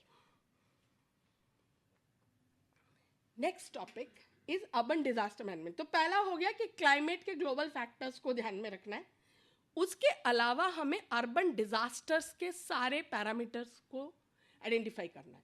Disaster जिन एरियाज में अर्थक्वेक इज वेरी हाई, दो cities which are vulnerable to earthquake, हमें उसमें माइक्रोजोनेशंस पे ध्यान देने हैं, which areas are more vulnerable to building collapse. दुनिया के कई शहर तबाह हुए हैं इस साल जस्ट बिकॉज, और वो तो जब कि बहुत ज़्यादा प्लान्ड थे, किसी दिन हमारी दिल्ली में आ गया तो पता नहीं how we will face that. ठीक है, so we need to prepare now for those things. बहुत सारा पैसा खर्च होता है हर साल डिजास्टर मैनेजमेंट में हमारा, और दिस इज अनप्रोडक्टिव वर्क। फौज जाके NDRF निकाले, प्रॉपर्टीज खराब हो रही है, लोग मर रहे हैं, जान माल सबका नुकसान होता है. We have to be sensitive towards that. अगर हमने पहले से हम डिजास्टर को रोक नहीं सकते पर प्लानिंग से उसको मिनिमाइज कर सकते हैं. ठीक है. So we need to prepare the hazards, vulnerability and exposures using the historical data. जैसे लैंडस्लाइड किन जोन्स पे होती है, we can mark that. Drought कहाँ पे आता है, वाटर कहाँ पे होता है, फायर दिखाई नहीं देता हमें, पर आप अगर न्यूज़पेपर उठाओ आपको हर रोज एक कोने में अर्बन फायर दिखेगा ही दिखेगा. छोटा इवेंट होता है, लोकलाइज होता है, इसलिए हमारा बहुत ज़्यादा ध्यान नहीं देता है, पर it is disasters. Early warning system. जब हम प्रेडिक्शन मॉडल की बात करते हैं तो हमें वो अर्ली वार्निंग की तरफ ले जाते हैं. जैसे पैटर्न पे कि इतने लैंडस्लाइड हो गए तो ये एरियाज है ससेप्टेबल. वायनाड है केरल में, हमें पता है आज कि इट्स अ हॉटस्पॉट, डिजास्टर हो सकते. हिमाचल इस साल पूरी तरह से तबाह हो गया. Uttaranchal, there are different type of disasters. पानी से तो खत्म हो रही है, धराली जैसे पूरा बह गया है, पर इसके साथ साथ वहां पे अर्बन जो शहर धस रहे हैं, जोशीमठ धस गया. प्रॉब्लम क्या होती है प्लानिंग की कि we have a very short memory, हम उस चीज को भूल जाते हैं. आज उत्तरांचल जाके उन्हें समझाइए कि आप ये काम कीजिए, पहले से डिसीजन सपोर्ट सिस्टम बनाइए कि कौन कौन से area which is hazardous, there no one is bothered. Emergency response system. जब डिजास्टर आए, which will be the segments which need to be made alive. कहाँ पे fire station, police station, this is basic. पर किस तरह से totally ये correlate होके काम करेगी, बिकॉज डिजास्टर का सबसे बड़ा डिजास्टर क्या है, टाइम. टाइमली एक्ट किया जाए तो डिजास्टर कम होता है. टाइमली, और टाइम के लिए जरूरी है कि हमें पता हो कि कौन सा रिसोर्स कहाँ है. रूट्स, इवैक्यूएशन रूट्स पहले से बना लिए जाए. पता है कि यहाँ पे पानी बरसेगा, लोगों को कहाँ इवैक्यूएट करके हिली एरियाज पे लेके जाना है. Recovery planning. डिजास्टर के बाद किस तरह से हम प्लानिंग करें जल्दी, क्योंकि लोगों को वापस बसाना भी है. We can not play with their life. ठीक है. So we have to be sensitive enough and use the technology to understand this. अब हमारे पास टेक्नोलॉजी है ये बताने के लिए कि कैसे ये प्रॉब्लम्स आ सकती है और हमें कैसे सॉल्व करने हैं. Next parameters of resiliency is liveability. हम सुबह से बात करें कि शहरों में आबादी बढ़ रही है, पर क्या हमारे शहर रहने लायक है? आप मेजॉरिटी आज छोटे शहरों में भी चले जाइए, बी क्लास टाउन्स भी चोक्ड है पूरे ट्रैफिक से, कंप्लीटली चोक्ड. उनमें मुश्किल हो रही है, चलना फिरना बंद हो गया. आदमी जो आप रोज देखते हो रोड रेज है, क्यों है? क्योंकि आदमी के अंदर सहनशीलता खत्म हो गई है. सहनशीलता क्यों खत्म हो गई है? क्योंकि वो घंटों ट्रैफिक में अटका रहता. हमारी लाइफ इतनी बिजी हो गई है, हम जो है रिजिलियंसी नहीं कर पा रहे हैं. We are unable to adapt ourself. Adoption ही रिजिलियंसी है. So we need to plan. हमारे शहरों में अगर लोगों को बसना है तो हमें इन चीजों पे ध्यान देना है. ग्रीन इंफ्रास्ट्रक्चर कहाँ है, कितने, हम उसको रोक कैसे सकते हैं? आज हम फिट इंडिया का मूवमेंट चालू करते हैं, पर हमारे बच्चों के पास खेलने के लिए प्लेग्राउंड नहीं है. पार्क बनाए हैं, पार्क बहुत सारे हैं, पार्कों में बच्चों को खेलने नहीं दिया जाता है क्योंकि उससे ग्रीन स्पेस खराब हो जाएगा, फ्लावर्स खराब हो जाएंगे. We need space. प्लान करना है. कहेंगे शहर की जमीन कॉस्टली है, पर कॉस्टली जमीन का क्या फायदा जब आदमी सांस ही नहीं ले सके? So we need to plan that green infrastructure properly. उसी में ग्रीन कॉरिडोर्स, कूलिंग इफेक्ट जिसकी हम सुबह से बात कर रहे हैं. कूलिंग इफेक्ट में सबसे ज़्यादा कि हमें ये सोचना पड़ेगा कि हम कब तक हमें आर्किटेक्चर और डिज़ाइन में चेंज करना है. We can not more depended on the architecture जो विदेशों में लागू हो और हम उसके हिसाब से अपना देश चलाने की कोशिश करें. मोबिलिटी एंड एक्सेस, जो हम बोल चुके कि एक प्रॉब्लम है, तो हम उसको आइडेंटिफाई कैसे करें? पहले तो टेक्नोलॉजी ये देखे कि विचार हमें पता है सबको, फिर भी overall visibility of layers on top of each other is very essential. हमने एक एग्जांपल अहमदाबाद के लिए चलाया, उसमें हमने 3D डिजिटल ट्विन के ऊपर we tried to analyze which are the areas which have heavy traffic jam. Now those jams जब आप GIS पे देखते हो तो डिफरेंस क्या होता है? आप बोलोगे ये सबको पता है कि किस एरिया में कब जाम लगता है, पर उस जाम के पीछे के reasons, whether it is because of volume by capacity, whether it is because of encroachment, whether it is because of wrong designs of road, whether it is because of wrong signaling of the roads, ये सारे parameters को इकट्ठा करके देखना इस GIS कि why it is happening, which are the areas which is suffering, और उसके लिए हम किस टाइप के फिर वो कर सकते हैं. हमें alternate mode of transport के बारे में सोचना है कि हमें ये सोचना है कि हम उसी रोड के ऊपर कितना इंफ्रास्ट्रक्चर लगाए, कि हमें डाइवर्जन्स के बारे में सोचने. रिंग रोड के कंसेप्ट यही तो थे, डाइवर्जन, स्मूथ मूवमेंट. लोगों को ज़्यादा दूर ट्रैवल करके जाने में कोई दिक्कत नहीं है, दिक्कत इस बात है कि हम ट्रैफिक जैम में ना फंसे. So we need to plan for that. Third is social equity. जो GIS का सबसे बड़ा उपयोग हमेशा मुझे लगता है कि सोशल इक्विटी. हम 24/7 की पानी देने की बात कर रहे हैं. मिनिस्ट्री इज थिंकिंग एक बड़े बड़े डॉक्यूमेंट लिख रहे हैं वो 24/7. गाजियाबाद में during in A posh NCR colonies 15 minute water supply नहीं आता ड्यूरिंग अक्टूबर. 15 मिनट क्यों? पीछे गंगा कैनाल की क्लीनिंग होती है, 15 मिनट पानी सप्लाई नहीं देते. मेरे घर में 8 मेंबर का घर है. Do you think 15 minutes water is sufficient for a house to sustain?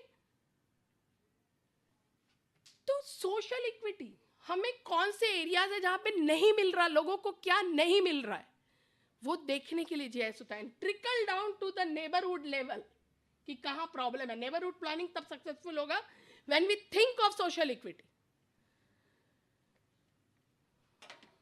This is how we work on resiliency using multiple factors कि कौन से पैरामीटर्स है. UN SDG गोल 11 के साथ उसको हम कंपेयर करके देख सकते हैं where we stand. Different parameters से, डिफरेंट पैरामीटर्स का एंड मल्टीपल उनका एक स्कोरिंग करके. Emerging technologies, digital twin, AI and machine learning. AI and machine learning पे आपको काफ़ी कुछ बता दिया प्रोफेसर पार्लेवार ने. फिर भी मैं आपको एक बात बताऊंगी कि जैसे AI का one of the use ISRI has done.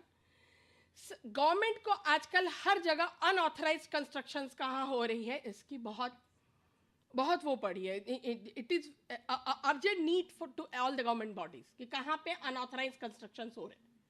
So for Uttaranchal entire state we have developed the AI model जो सैटेलाइट इमेज के ऊपर चल रहा है और 3 months पे वो सैटेलाइट इमेज ले रहे. We have created that model, multiple iterations has been done with मतलब 80% सक्सेसफुल है वो. तो गवर्नमेंट के लिए 80% भी बहुत बड़ी बात है. सो 80% पे चेंज डिटेक्शन करके every quarter they are identifying कि कौन से गवर्नमेंट लैंड्स पे कंस्ट्रक्शंस हो रही है, unauthorized constructions, and that is helping them in curbing the unauthorized construction in right time. So that is one of the use in urban planning. There can be many more uses. जो हम आजकल हमने master plan बनाते हैं, मैंने देखा है कि आजकल हम ट्रैफिक सर्वे करते नहीं है. It's my experience, may be आपका कुछ और एक्सपीरियंस हो, पर करते नहीं है. शहर पे खड़े होकर वो OD सर्वे और हमारे ज़माने में किया करते थे MOD सर्वे, और वो तो कोई नहीं करता आजकल. लिख दिया बस यहाँ पे ट्रैफिक जैम आइडेंटिफाई कर लिया. No, now we have technologies. आप कैमरेज को इंटीग्रेट कर दीजिए, वो अपने आप बता देगा which are the areas where the traffics are high, which duration. Plus आपके पास ओला उबर जैसे दूसरे मैप्स भी आते हैं. ISRI के अपने वर्ल्ड ट्रैफिक सर्विसेज है जिसके ऊपर ऑटोमेटिकली वो ओला उबर जैसे हर समय बताता है कि कहाँ पे ट्रैफिक जैम्स है ऑन रियल टाइम. उस रियल टाइम मैप को 1 महीने तक चलाइए, you will get to know कि which are the areas where the traffic problems are more and during which time of the day, of the week, of the month. So those are few of the models which can be utilized. साथ में digital twin technology. अब digital twin आपको लगता है हाँ आदमी digital twin बता रहा है, क्या करेंगे डिजिटल ट्विन का? अच्छा, बताता भी कैसे? बना दिया एक शहर का बढ़िया सा वीडियो और बोले बन गया ये डिजिटल ट्विन, क्या करेंगे उसका? वो तो वीडियो देख के भी पता लगा लेंगे. That is not the real time use. Digital twin हम इसलिए बनाना है हमारे प्लानर्स के लिए, सबसे ज़्यादा ज़रूरी वो अर्बन प्लानिंग के लिए. वो इसलिए ज़रूरी है कि अब तक हम 2Ds में चीज़ें देखते हैं. हम किसी भी इंफ्रास्ट्रक्चर की रिक्वायरमेंट और नीड को तब तक नहीं एनालाइज करें जब तक हमें वॉल्यूम वाइज नहीं पता हो. आज आप मास्टर प्लान बनाते हो, ये पीला एरिया हो गया रेसिडेंशियल, ये लाल एरिया हो गया कमर्शियल, वो हो गया मिक्स लैंड यूज. आप उसके बेसिस पे इंफ्रास्ट्रक्चर का वॉल्यूम नहीं नाप सकते हो. You need 3D digital technology to understand the volume. हम टीओडी की बात कर रहे हैं, हमें वॉल्यूम ही ना पता हो, हम टीओडी बनाएंगे कैसे? कॉम्पैक्ट सिटी के लिए है ना टीओडी. कॉम्पैक्ट सिटी हम प्लान तब करेंगे जब हमें 3D में प्लानिंग करेंगे. तब कौन से एरियाज है जो फायर के लिए कौन से बिल्डिंग्स के एनओसीज लेने जरूरी है, हम कितने बिल्डिंग्स है जो पार्क एक्सेसिबिलिटी कर सकती है, हमारा 3D वाटर सप्लाई नेटवर्क कैसे है, वो कितनी डिस्टेंस पे है स्टॉर्म वाटर ड्रेन से, स्टॉर्म वाटर की कैरिंग कैपेसिटी कितनी है. All this can be done only and only on digital twin. So that is how technology can change in our planning and make sustainable development. And this is the last implementation roadmap. So we need the data as a foundation for all this. We need to do a capacity building. Capacity building, very essential. जैसे मैं बोली आपको digital twin, सब बोल रहे digital twin, but it can be done only when we are doing the capacity building कि उसको use कैसे करना है. Then continuous improvement, knowledge sharing and resiliency outcomes. Resiliency के outcomes को continuously test करते चलना है. टेक्नोलॉजी बहुत अच्छी बात है, बट टेक्नोलॉजी तब तक कुछ नहीं कर सकती जब तक हम आउटकम्स को कंटिन्यूस मॉनिटरिंग नहीं करेंगे. We have to iterate, we have to continuously monitor. So that's all from my side.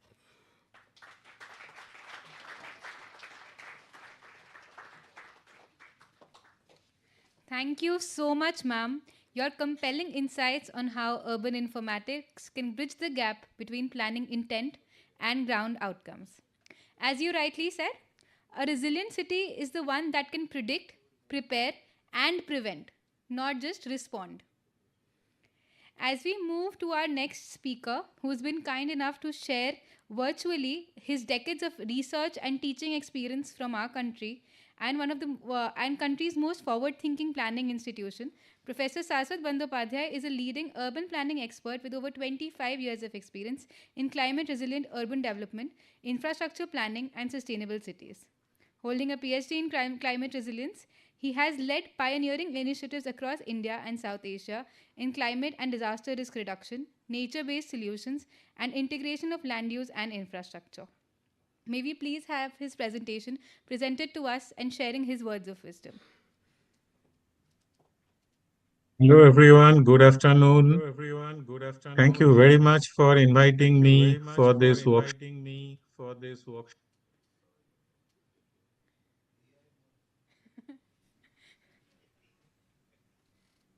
Hello everyone, good afternoon.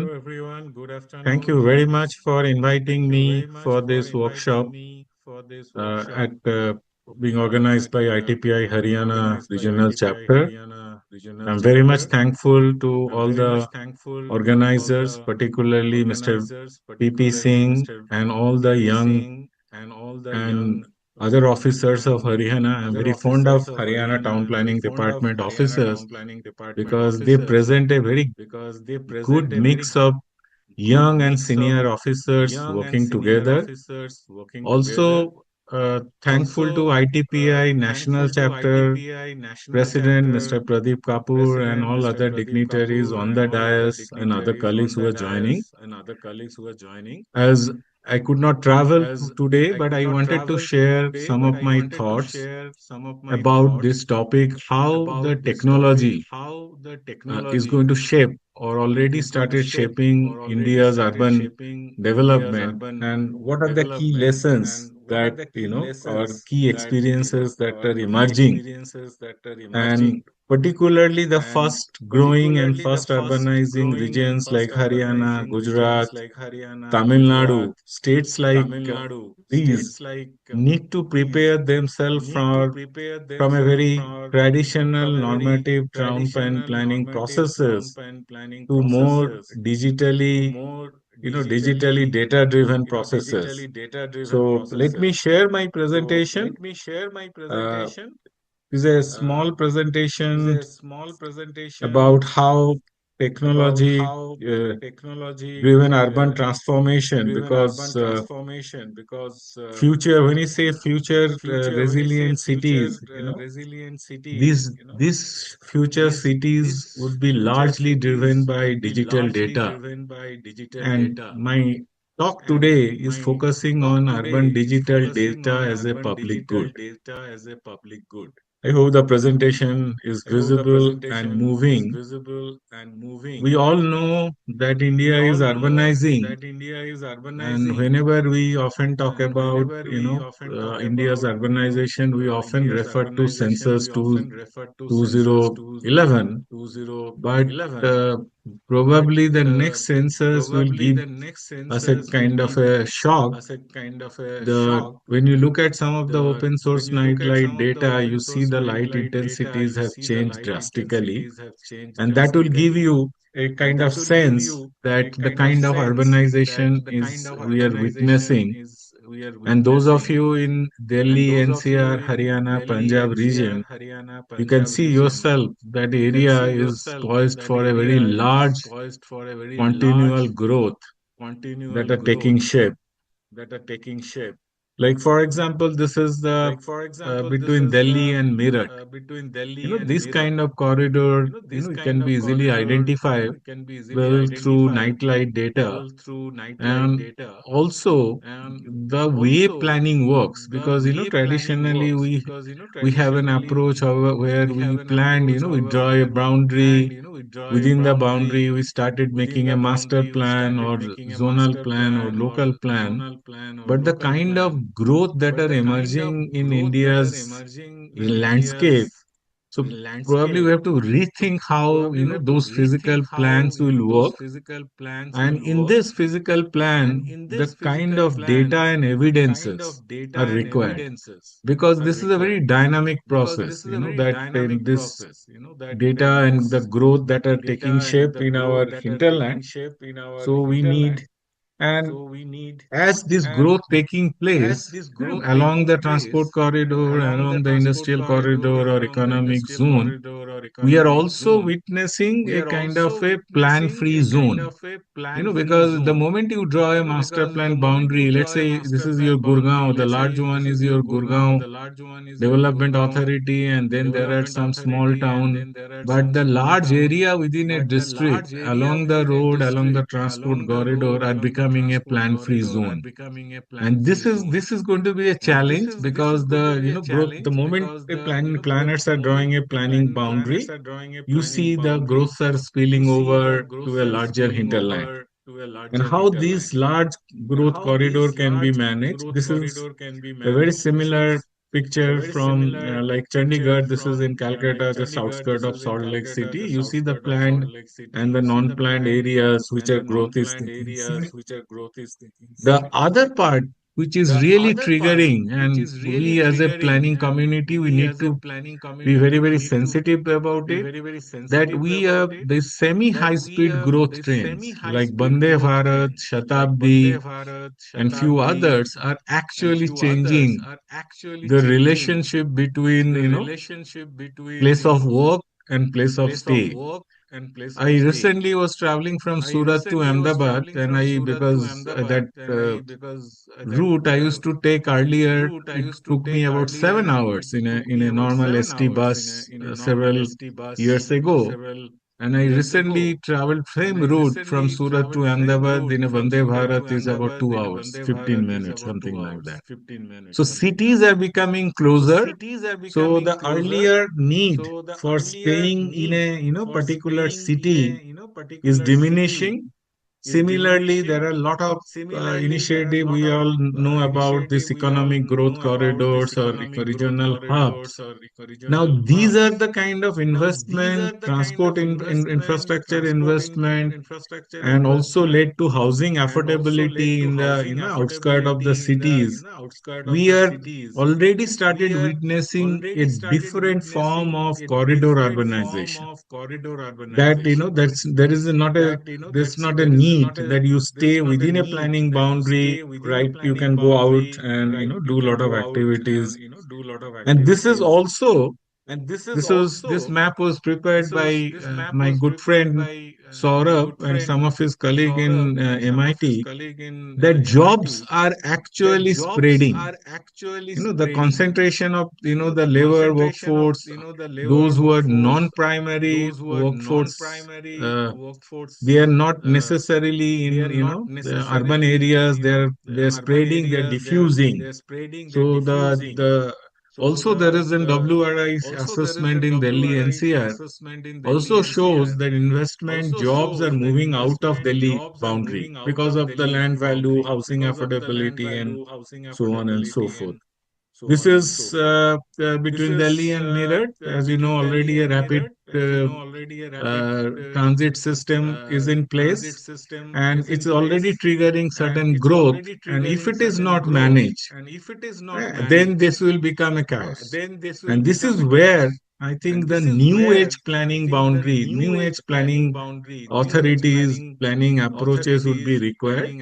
And in such kind of growth trajectory, globally, people have been using a digital data driven, what is very well known as called urban observatory, that how digital data can create a kind of a system of planning and management and evidence based planning intervention in this. So the idea of this urban observatory is that it works in globally in monitoring, analyzing, addressing the complex dynamics of urban environment, because every day you see that there's a new built up area is coming up, and from our static master plan processes it may be difficult to growth monitor such kind of growth. Like Singapore, every month at the end of a month, they update how many building permissions have been given, how much built up construction permission has been given, how much new spaces have been developed. So, it has to be much more frequent than the way, we do just, in many cities and many states that I go, a traditional master plan just before preparation of master plan, there a large massive exercise is done to prepare an ELU, existing land use map. But we have to be mindful that ELU has to be done much more frequently, so that our plan, resource allocation, infrastructure, and other demand can be correlated into this. So, as we all know that we are undergoing a rapid economic, urban, and regional transformation, our regional planning system is extremely, I will not say weak, but it is, very, very, very fragmented from state to state, and we need data-driven urban economic transformation. And so the I need to bring to you a kind of some of the global experiences how large cities were experiencing similar urban and regional growth trajectory. How are they using data, and and how what lessons can be learned, and also along with the Ministry of Housing and Urban Affairs, Delhi, my team and I prepared a proof of concept for Delhi Meerut Regional Transport Corridor Urban Observatory. So I just wanted to share what are our preliminary findings are. So this is in Johannesburg. The province is called, it's very similar like Haryana is placed. It's where Johannesburg and the capital Pretoria of South Africa is located. This province is called Gauteng province in Johannesburg. Gauteng province in South Africa. It is the most economically vibrant province, and So because of this growth, because the economic attractiveness of this province, many South African from various provinces, jobs, businesses started moving to Gauteng, and Gauteng became a kind of a growth, lot of growth corridor. Also, a lot of slums flourished into this area. So Gauteng created a observatory, which is called GCRO, Gauteng City Regional Observatory, and it was not done, it's done very creatively. Generally, whenever we have this integrated command and control center or urban observatory, it is generally housed in a government department and managed by the some government staff.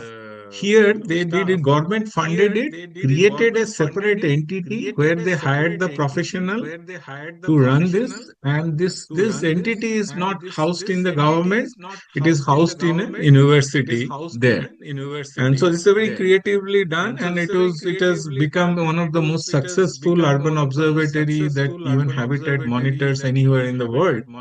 So they started, creating a lot of data layers, research theme, and they keep sharing this data to the businesses, to the government, and they do not limit themselves collecting this data only from the government agencies. They also look at market feedback, real estate agencies, real estate data, other in private investment data, RERA, for example, real estate registration data, and created a very kind of a interesting data sets, and which everybody finds value. Additionally, every 2 years they do a kind of a quality of living survey in entire Gauteng region.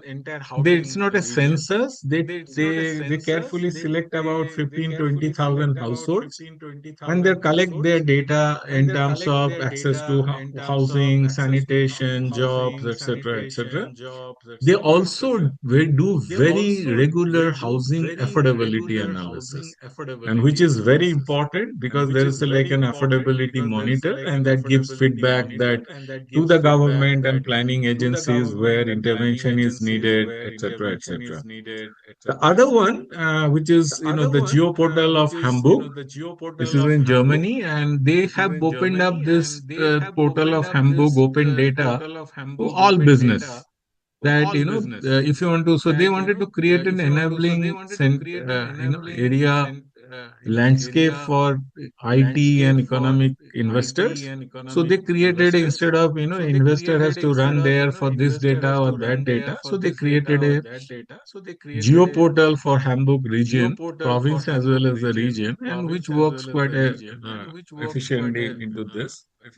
In India, there has been some effort has been being done, like Karnataka Urban Observatory, which has been created by Indian Institute of Science, and recently some very interesting initiative been taken by the TCP department of Assam called GIS Geo Hubs, where they are uploading all the map, the GIS based master plan in one portal. But it's just a new initiative they have started, but some data sets which is of that nature being created. This is another very interesting initiative again in Hamburg called Water Atlas. When the city is getting flooded regularly, and then there are a lot of discussion around that. So, in terms of stormwater, rainwater, flood, drinking water, groundwater. So, this is a kind of a dynamic portal which is created by Hamburg Washer. So that the data also tells you what, in case of rainfall, which are the likely areas to be flooded, or those related data, which gives a kind of, this is more like a more risk atlas map. Similarly, UN Habitat also maintains a global database of urban observatory, and there are quite a few such observatory looking at focus, thematic sector driven. Some of them are looking at as a water, some of them are looking at as a real estate, some of them are looking at as a planning on socio-economic Socioeconomic Observatory. So, if you see any well-managed city across the world, it is not only planning, but they are also heavily dependent on data-driven management. So so that planning is informed by evidences and the changes that are taking shape. That's the role of urban observatory. Under this context, we were asked by Ministry of Housing and Urban Affairs earlier this year that why don't you explore the urban observatory platform for this RRTS pilot that are being taken up in between Delhi to Meerut. And so, as you all know, Delhi, Meerut, these are about 85 kilometers apart, being connected, and and by a highway. And along with that, there are about 47 revenue villages and 12 census towns. I mean, you can see all the red dots.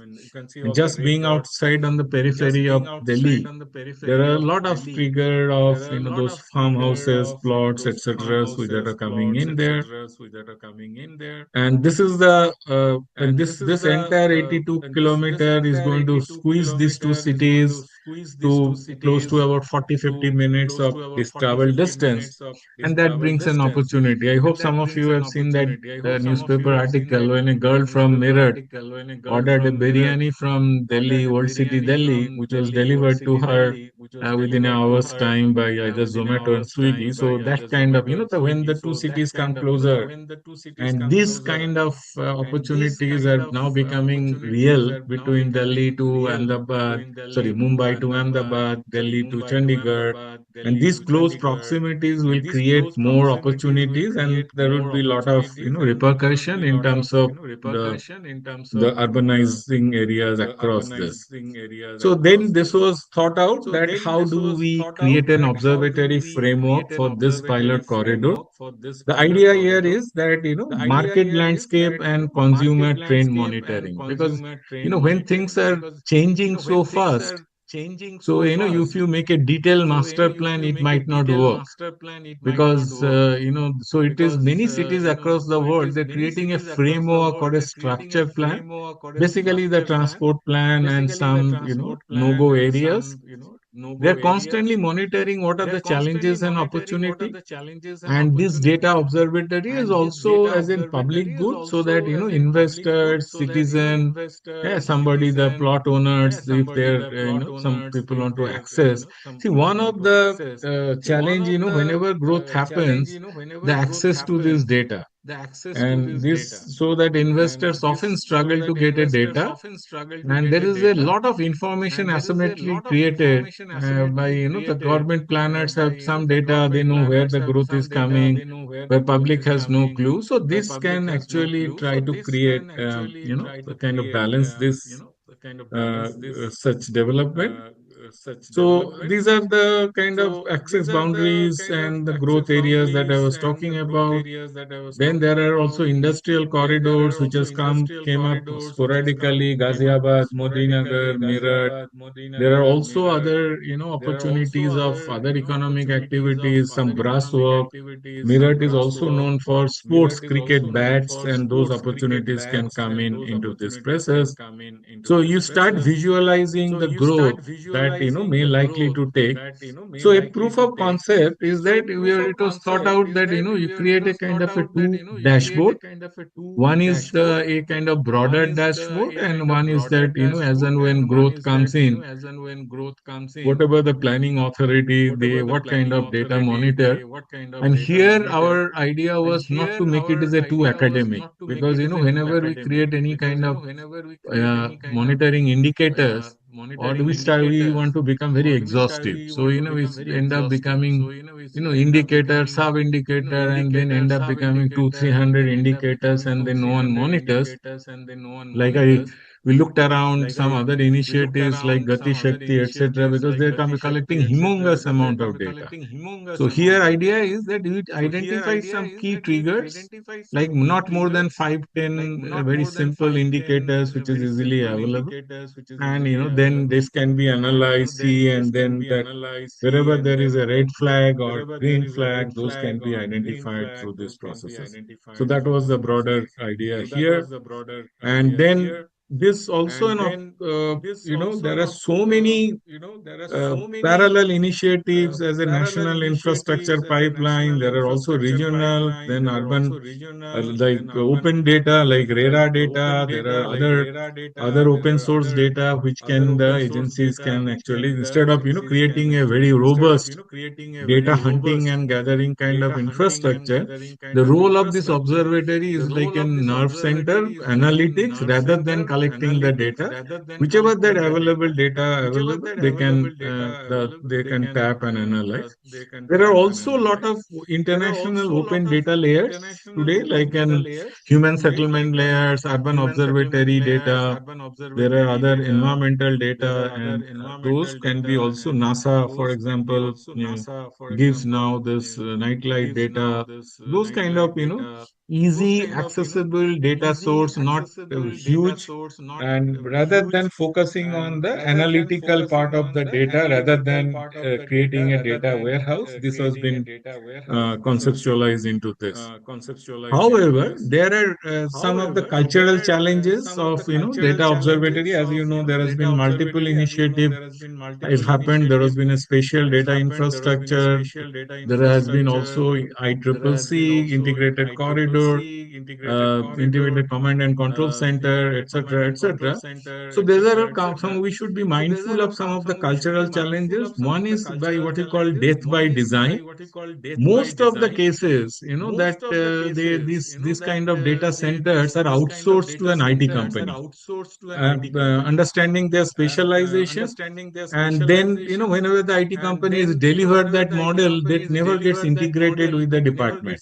So department will send one person to get trained, and then person you collect some data, or provides whatever data is required. That there is a lack of integration.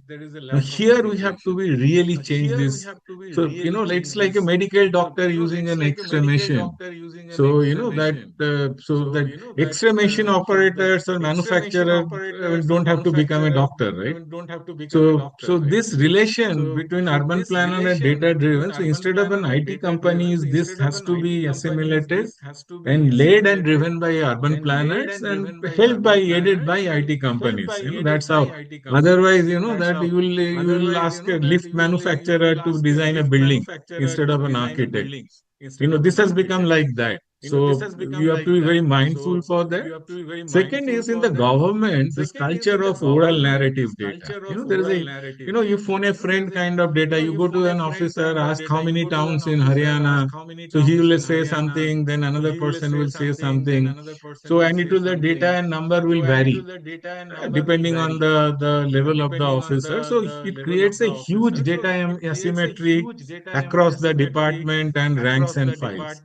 So, there is a culture, the secretary will call it another person. There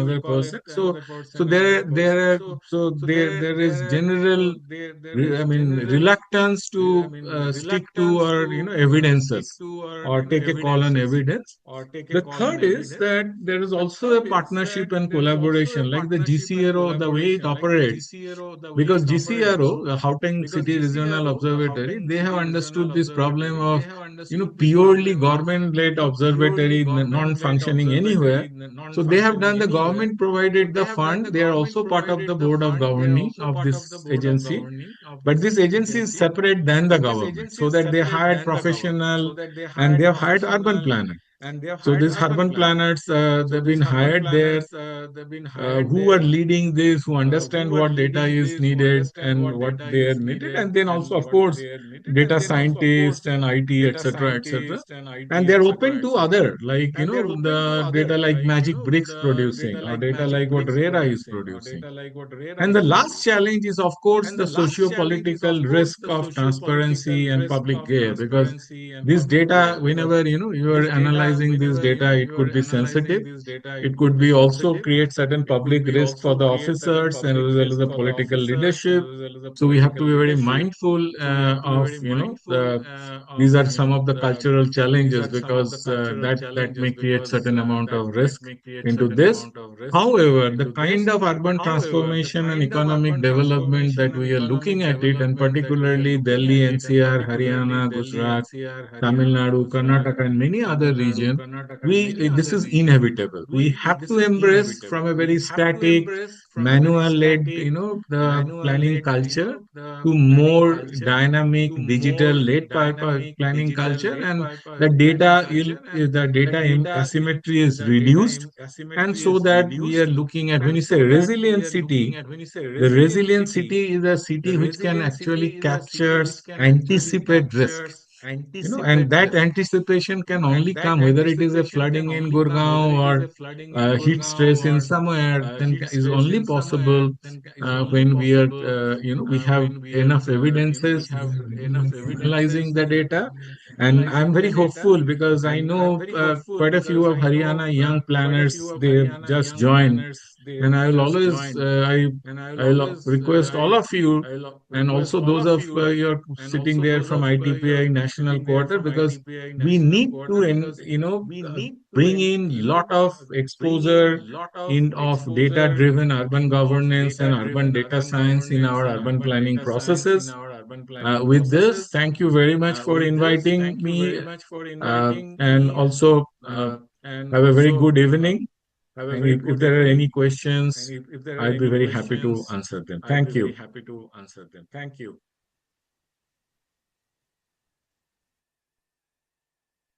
Thank you so much, sir, for sharing that presentation with us and sharing insights from the field of urban planning with us. Now the floor is open for questions. Please feel free to share your thoughts and reflections to our panel.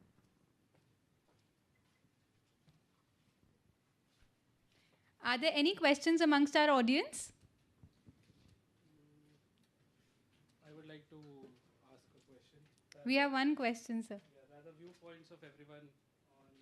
First of all, it was really insightful, like the presentation, firstly, which Professor Parlewar gave about machine learning and AI, about how America has dealt with several problems, and how Japan has incorporated some solutions. Then next, ma'am also took it further with ESRI, like how GIS applications are there in place. And lastly, with Saswat sir explaining urban expansion and the role of data centers. So my like what I understood is, like America के time पे तो ऐसा हुआ कि उनके पास एक robust census का system था जिसके बेसिस पे उन्होंने बार बार प्लानिंग के डिसीजंस ले पाए. China Japan took it a little further, जो उनने डेटा को कैप्चर किया, लोगों को समझा और उस तरीके से फिर प्लानिंग के डिसीजंस लिए. In India, where are we right now? हमारे पास अभी डेटा में, सेंसस में we are like very far behind. No census has happened like after 2011. So where are we in terms of incorporating concepts of human behavior, anthropology, sociology in urban planning? Like I know the field or the people who are not in research and academia, who are practicing as town planners in the field, they're often accused of just doing land use planning. So in research and academia, where are we in terms of incorporating these concepts of human behavior, and how far can we take them, like given the scope of the current scenario of India? Yeah. So I would like to hear your viewpoint.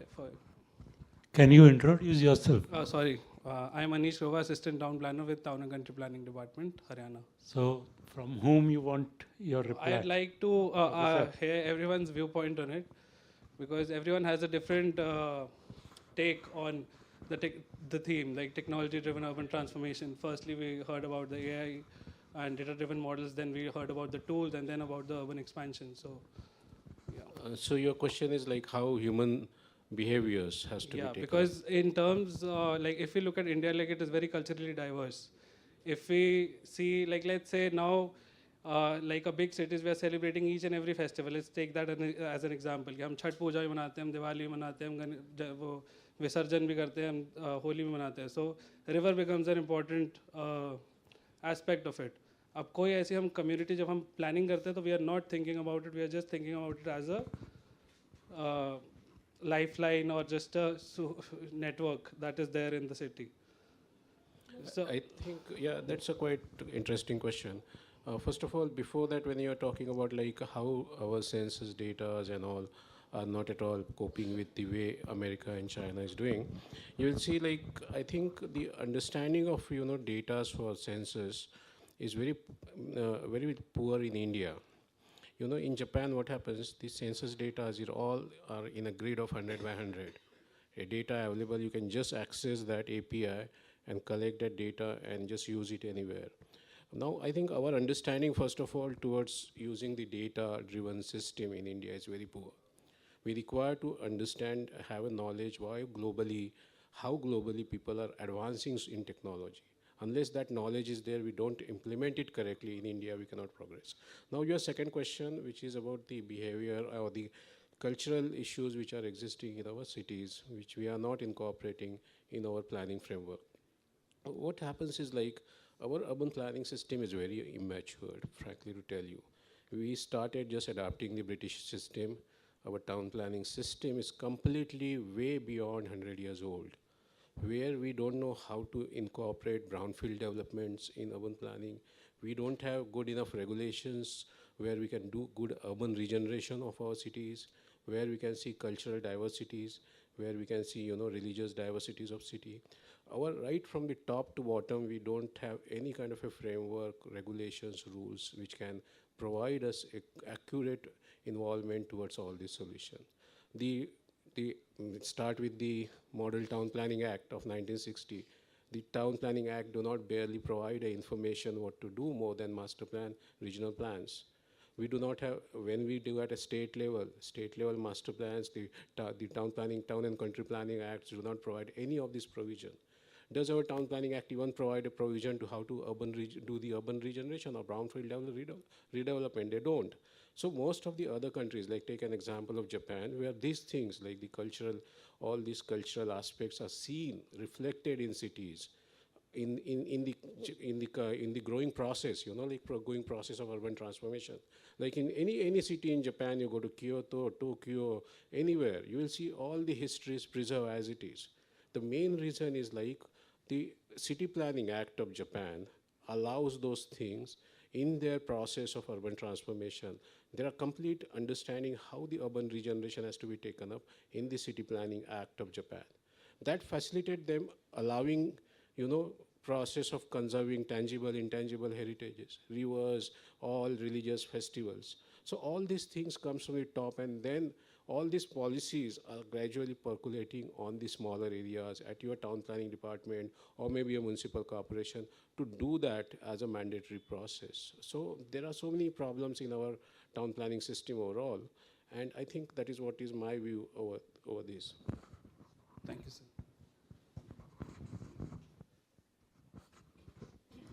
Well, we have several challenges in terms of urban planning currently. I won't tell that we are at a very good state, but still the transformations are happening now. First aspect is that regarding data, you asked, yes. We have now started, several cities have their open data platforms. Okay, because government has initiated during smart cities that every city need to have their open data platform things. Okay, so if you look into that open data platform forum, you can see a large number of data coming up. Although the data may be redundant in certain cases, but still the things are changing. Okay, one of the open data platform ISRI has created is for Kashi GeoHub. So the way Saswat sir was mentioning that data can be utilized by public. So in Kashi GeoHub, those data can be downloaded. Every data can be downloaded. And it has a lot of data. It incorporates the traffic data, it incorporates environmental data, it incorporates different type of GIS data. You can download any of them. It's an open platform. So we need to grow in that direction. Now coming to the aspects of cultural and religious aspect, see, I have an experience of traveling to every city. Every part of the country I travel. And a lot of transformation is coming up, actually. Like, although it may not have been a part of master plan, it may not be a part of city development, but actually, like in Ghaziabad, Ghaziabad traditionally don't celebrate Chhat as such. But when it comes to Chhat Puja, as we know that Delhi NCR is having major number of Bihar-based populations concentration now, so they have created complete Chhat Ghat, and that has been done in only 15 days. And they have created separate areas where the Visarjans and all can be done. So these aspects, though not in planning they are coming, but city administrations are nowadays quite awakened for that. Next thing is, that's all. So transformation is coming up, but still it's miles to go. Okay, thank you, ma'am. So what I understood is like still there is. Yes. Yeah.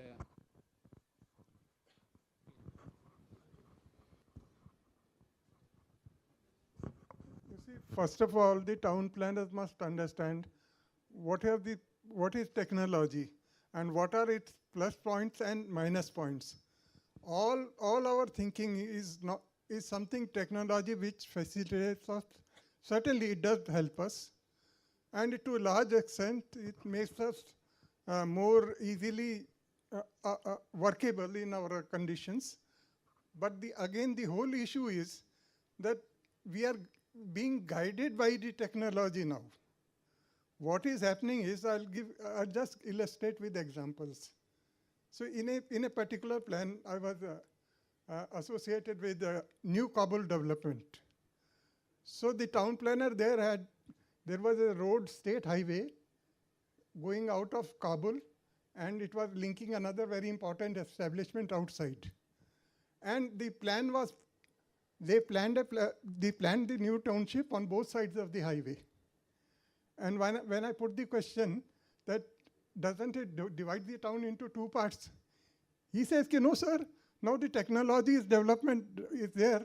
We can just shoot the road and have a flyover and so forth. Now this concept, he is not clear in his mind that when there is an easier way to divert the traffic from that road, why should we go for a highway and raise the highway, have multi-level roads?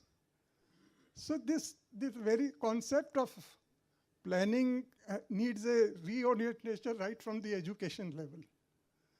Another aspect is that, supposing take the example of Delhi. You see, it is the established fact that the development always takes along the easiest accessibility route.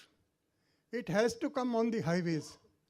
And if the mode of transport is more efficient, the more will be the spread of the development outside the city. So what has actually happened was कि क्या हुआ कि दिल्ली के अंदर first master plan they contemplated ring towns कि हम ये वो बना लेंगे, new cities बना लेंगे, Narela, XYZ. That did not work. Then they said कि well, we can do another aspect is that we can make a ring road and expand the city in that manner, and all the industrial areas will be pushed on the ring roads. We have Wazirabad, and Okla, etc., coming on the outside portion of the Delhi. Now what happens was, this was an exercise to get the polluting industries outside the Delhi, and we forgot that ring road is not the solution. This mode of giving a ring road is no solution, because the urban dynamics will go. The town never stops, it has to grow. It fell, the growth of Delhi fell outside the ring roads. And now again, the planner did not realize that all the industrial areas which are pushing out will form a part of the central Delhi then. And then they put up a new ring road outside Delhi, additional ring road. So, and they're trying to push out the industries in those on a new ring road. Whereas that reality is that there is a ribbon development going on, connecting Faridabad, connecting Gurgaon, connecting Meerut on one side, and Panipat on another side. They should have realized that we should not go by way of ring roads and try to push out the industries and then have this sort of a roller coaster ring road going up and down, running around the city.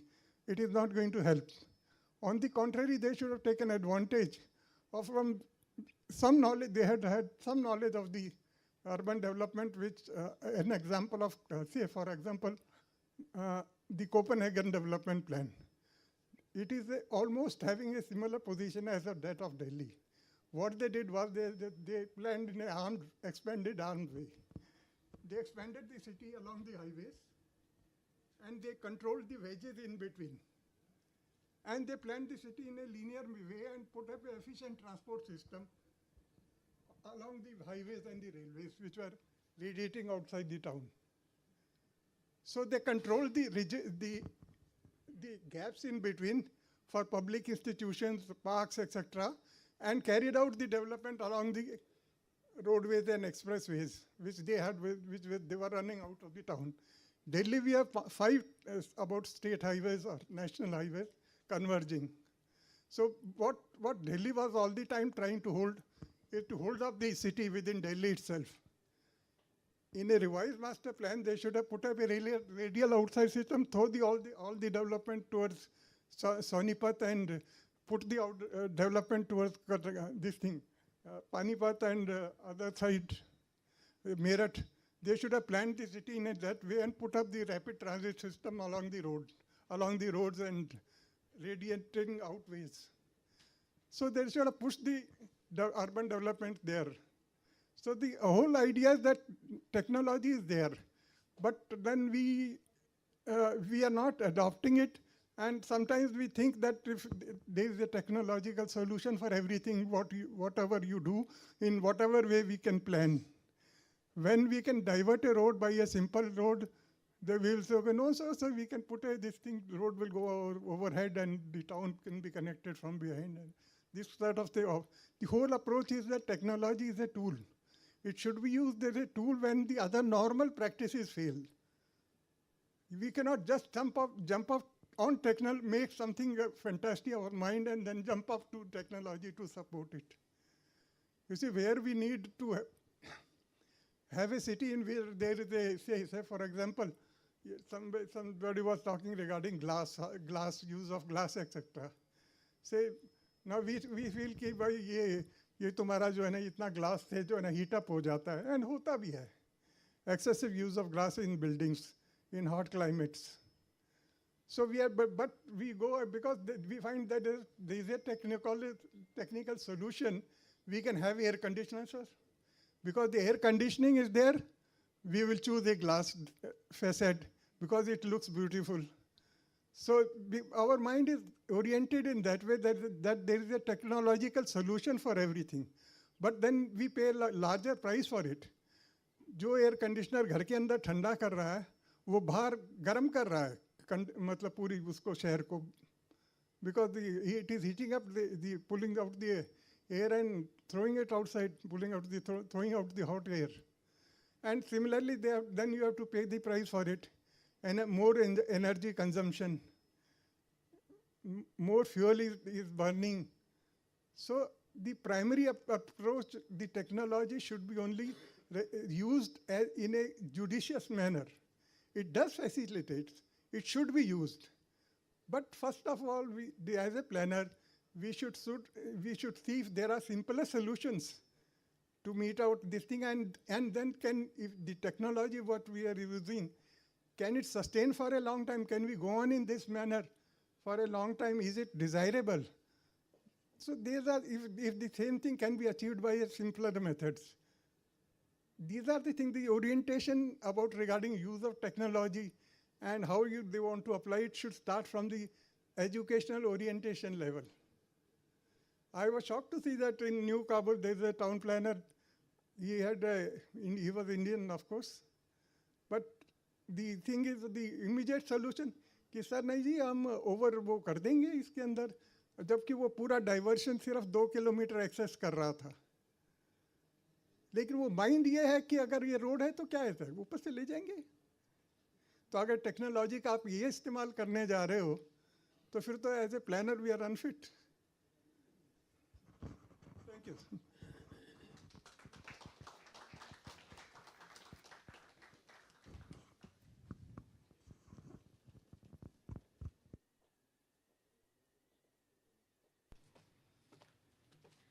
Are there any other questions from the audience?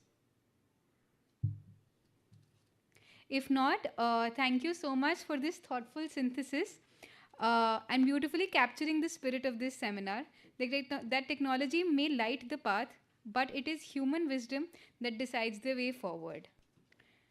May we now proceed to invite Shri Pradeep Kapoor, President ITPI, to kindly summarize the session.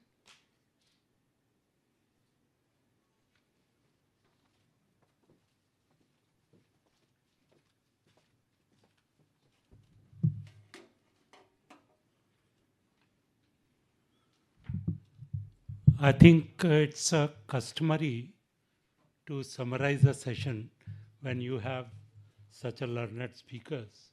I don't think it's required to be summarized. But as a custom, I will do that. The first speaker, Professor Parlewar, he talked about AI used in urban planning, governance, infrastructure planning, infrastructure development, and disaster management. Also, AI used in urban design. Then he talked about machine learning for supervision and deep learning through neural network. Application of AI in transport planning. It's a most important area to be touched by urban planners. Then he said about, gave the examples of different countries where he has worked, particularly in Japan. Application in transport planning, autonomous vehicle, infrastructure planning, then big data for management of various services. Then he talked about GPS, GIS for various users, urban users, AI for compact cities.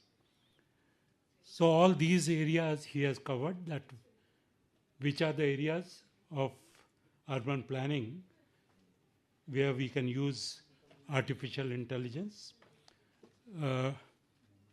Then second speaker, I will quickly sum up, madam, because I have to also catch the Shatabdi. I have to also catch it. So it's a 6:23. So by 5:30 we will leave. I have to take same train. Okay, so don't worry. So Madam Shukla, she was talking about, particularly she is from ESRI and resilience framework for urban resiliency. We have to have awareness, coping, adopting and transforming, uses of ArcGIS for multi-layer analysis, real-time monitoring, strategic support, importance of big data, then climate change issues, adoption, flash floods. We are facing that issue badly these days. Then urban heat islands, how the ESRI can help addressing to these issues. Then she talked about the examples of Singapore, Prague, then urban disaster management, hazard vulnerability, risk assessment, early warning, then emergency responses. These are all important components for disaster mitigations. Livability enhancement is ultimately the objective of urban planning. So she talked about that emerging technology to achieve resilience, digital twin and implementation mapping. Those all issues she has touched. Third speaker was Professor Saswat. He talked about technological driven urban transformation. He talked about specifically the Delhi Meerut economic corridor. He talked about need for city regional observatories, giving case studies of few global cities, then also of Karnataka and Assam, who have created city region observatories or city region hubs, and how they are important, then how to address the issues of Delhi-Meerut corridor. What Mr. Rajveer, he touched about the radial developments. So NCR Planning Board has adopted probably this issue. This is the first phase, which is Delhi-Meerut RRTS, and that is going to happen in all the radials from Delhi. That is their overall plan by NCR Planning Board. And a special purpose vehicle has been created in the form of RRTS.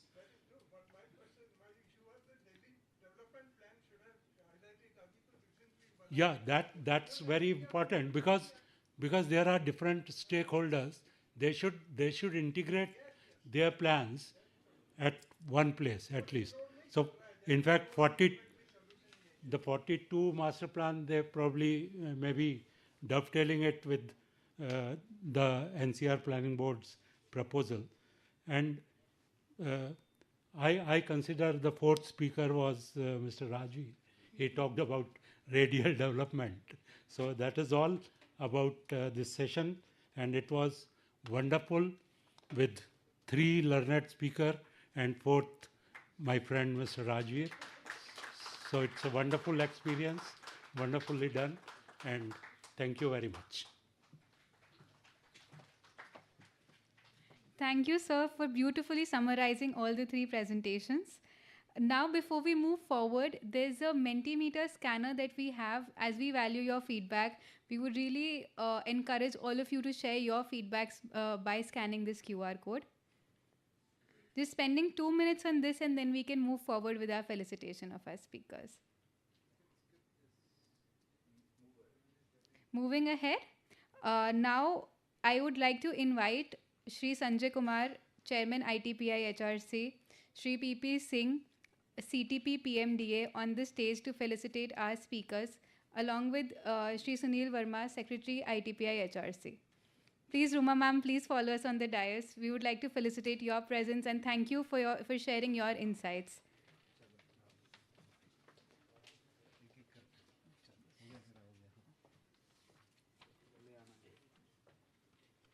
I'd like to invite Shri Sanjay Kumar, Chairman ITPI-HRC, to felicitate Shri Ruma Shukla ma'am for joining us today and sharing her insights.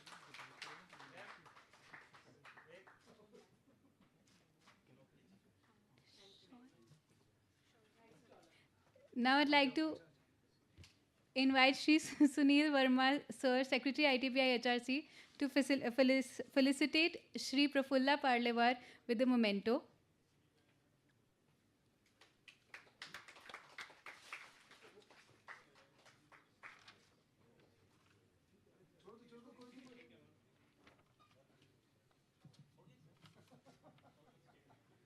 Now, finally, I'd like Shri Sanjay Kumar ji to felicitate our chief guest, Shri Pradeep Kapoor, President ITPI New Delhi, with a memento.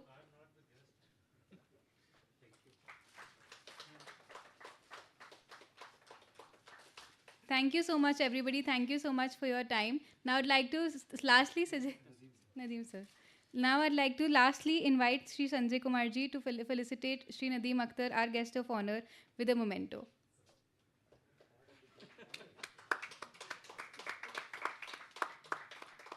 A huge round of applause, everyone. Moving forward to the concluding remarks of the day, I'd like to invite Shri Sunil Verma, Secretary ITPI-HRC, to deliver the vote of thanks.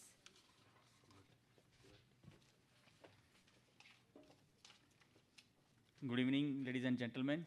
As we know, we have short of time, so I conclude my vote of thanks in short words. So first of all, as we conclude today's Haryana Day celebrations, it is my honor to extend a warm vote of thanks on behalf of Institute of Town Planners India, Haryana Regional Chapters. Special appreciation goes to the HRC Research Cell Photography Contest Jury, participants and the entire organizing team for their hard work behind the scenes. Special thanks to the PP Singh sirs and 2 lines for PP Singh sir. हम तो उम्मीदों के सहारे चले थे sir, हम तो उम्मीदों के सहारे चले थे, मंजिल तक पहुंच गए, चलते चलते वो रास्ते शायद आपके बनाए थे. Thank you sir. और I am thankful to all the sport teams, all my team members and HRC for organizing these such wonderful events. Thank you very much.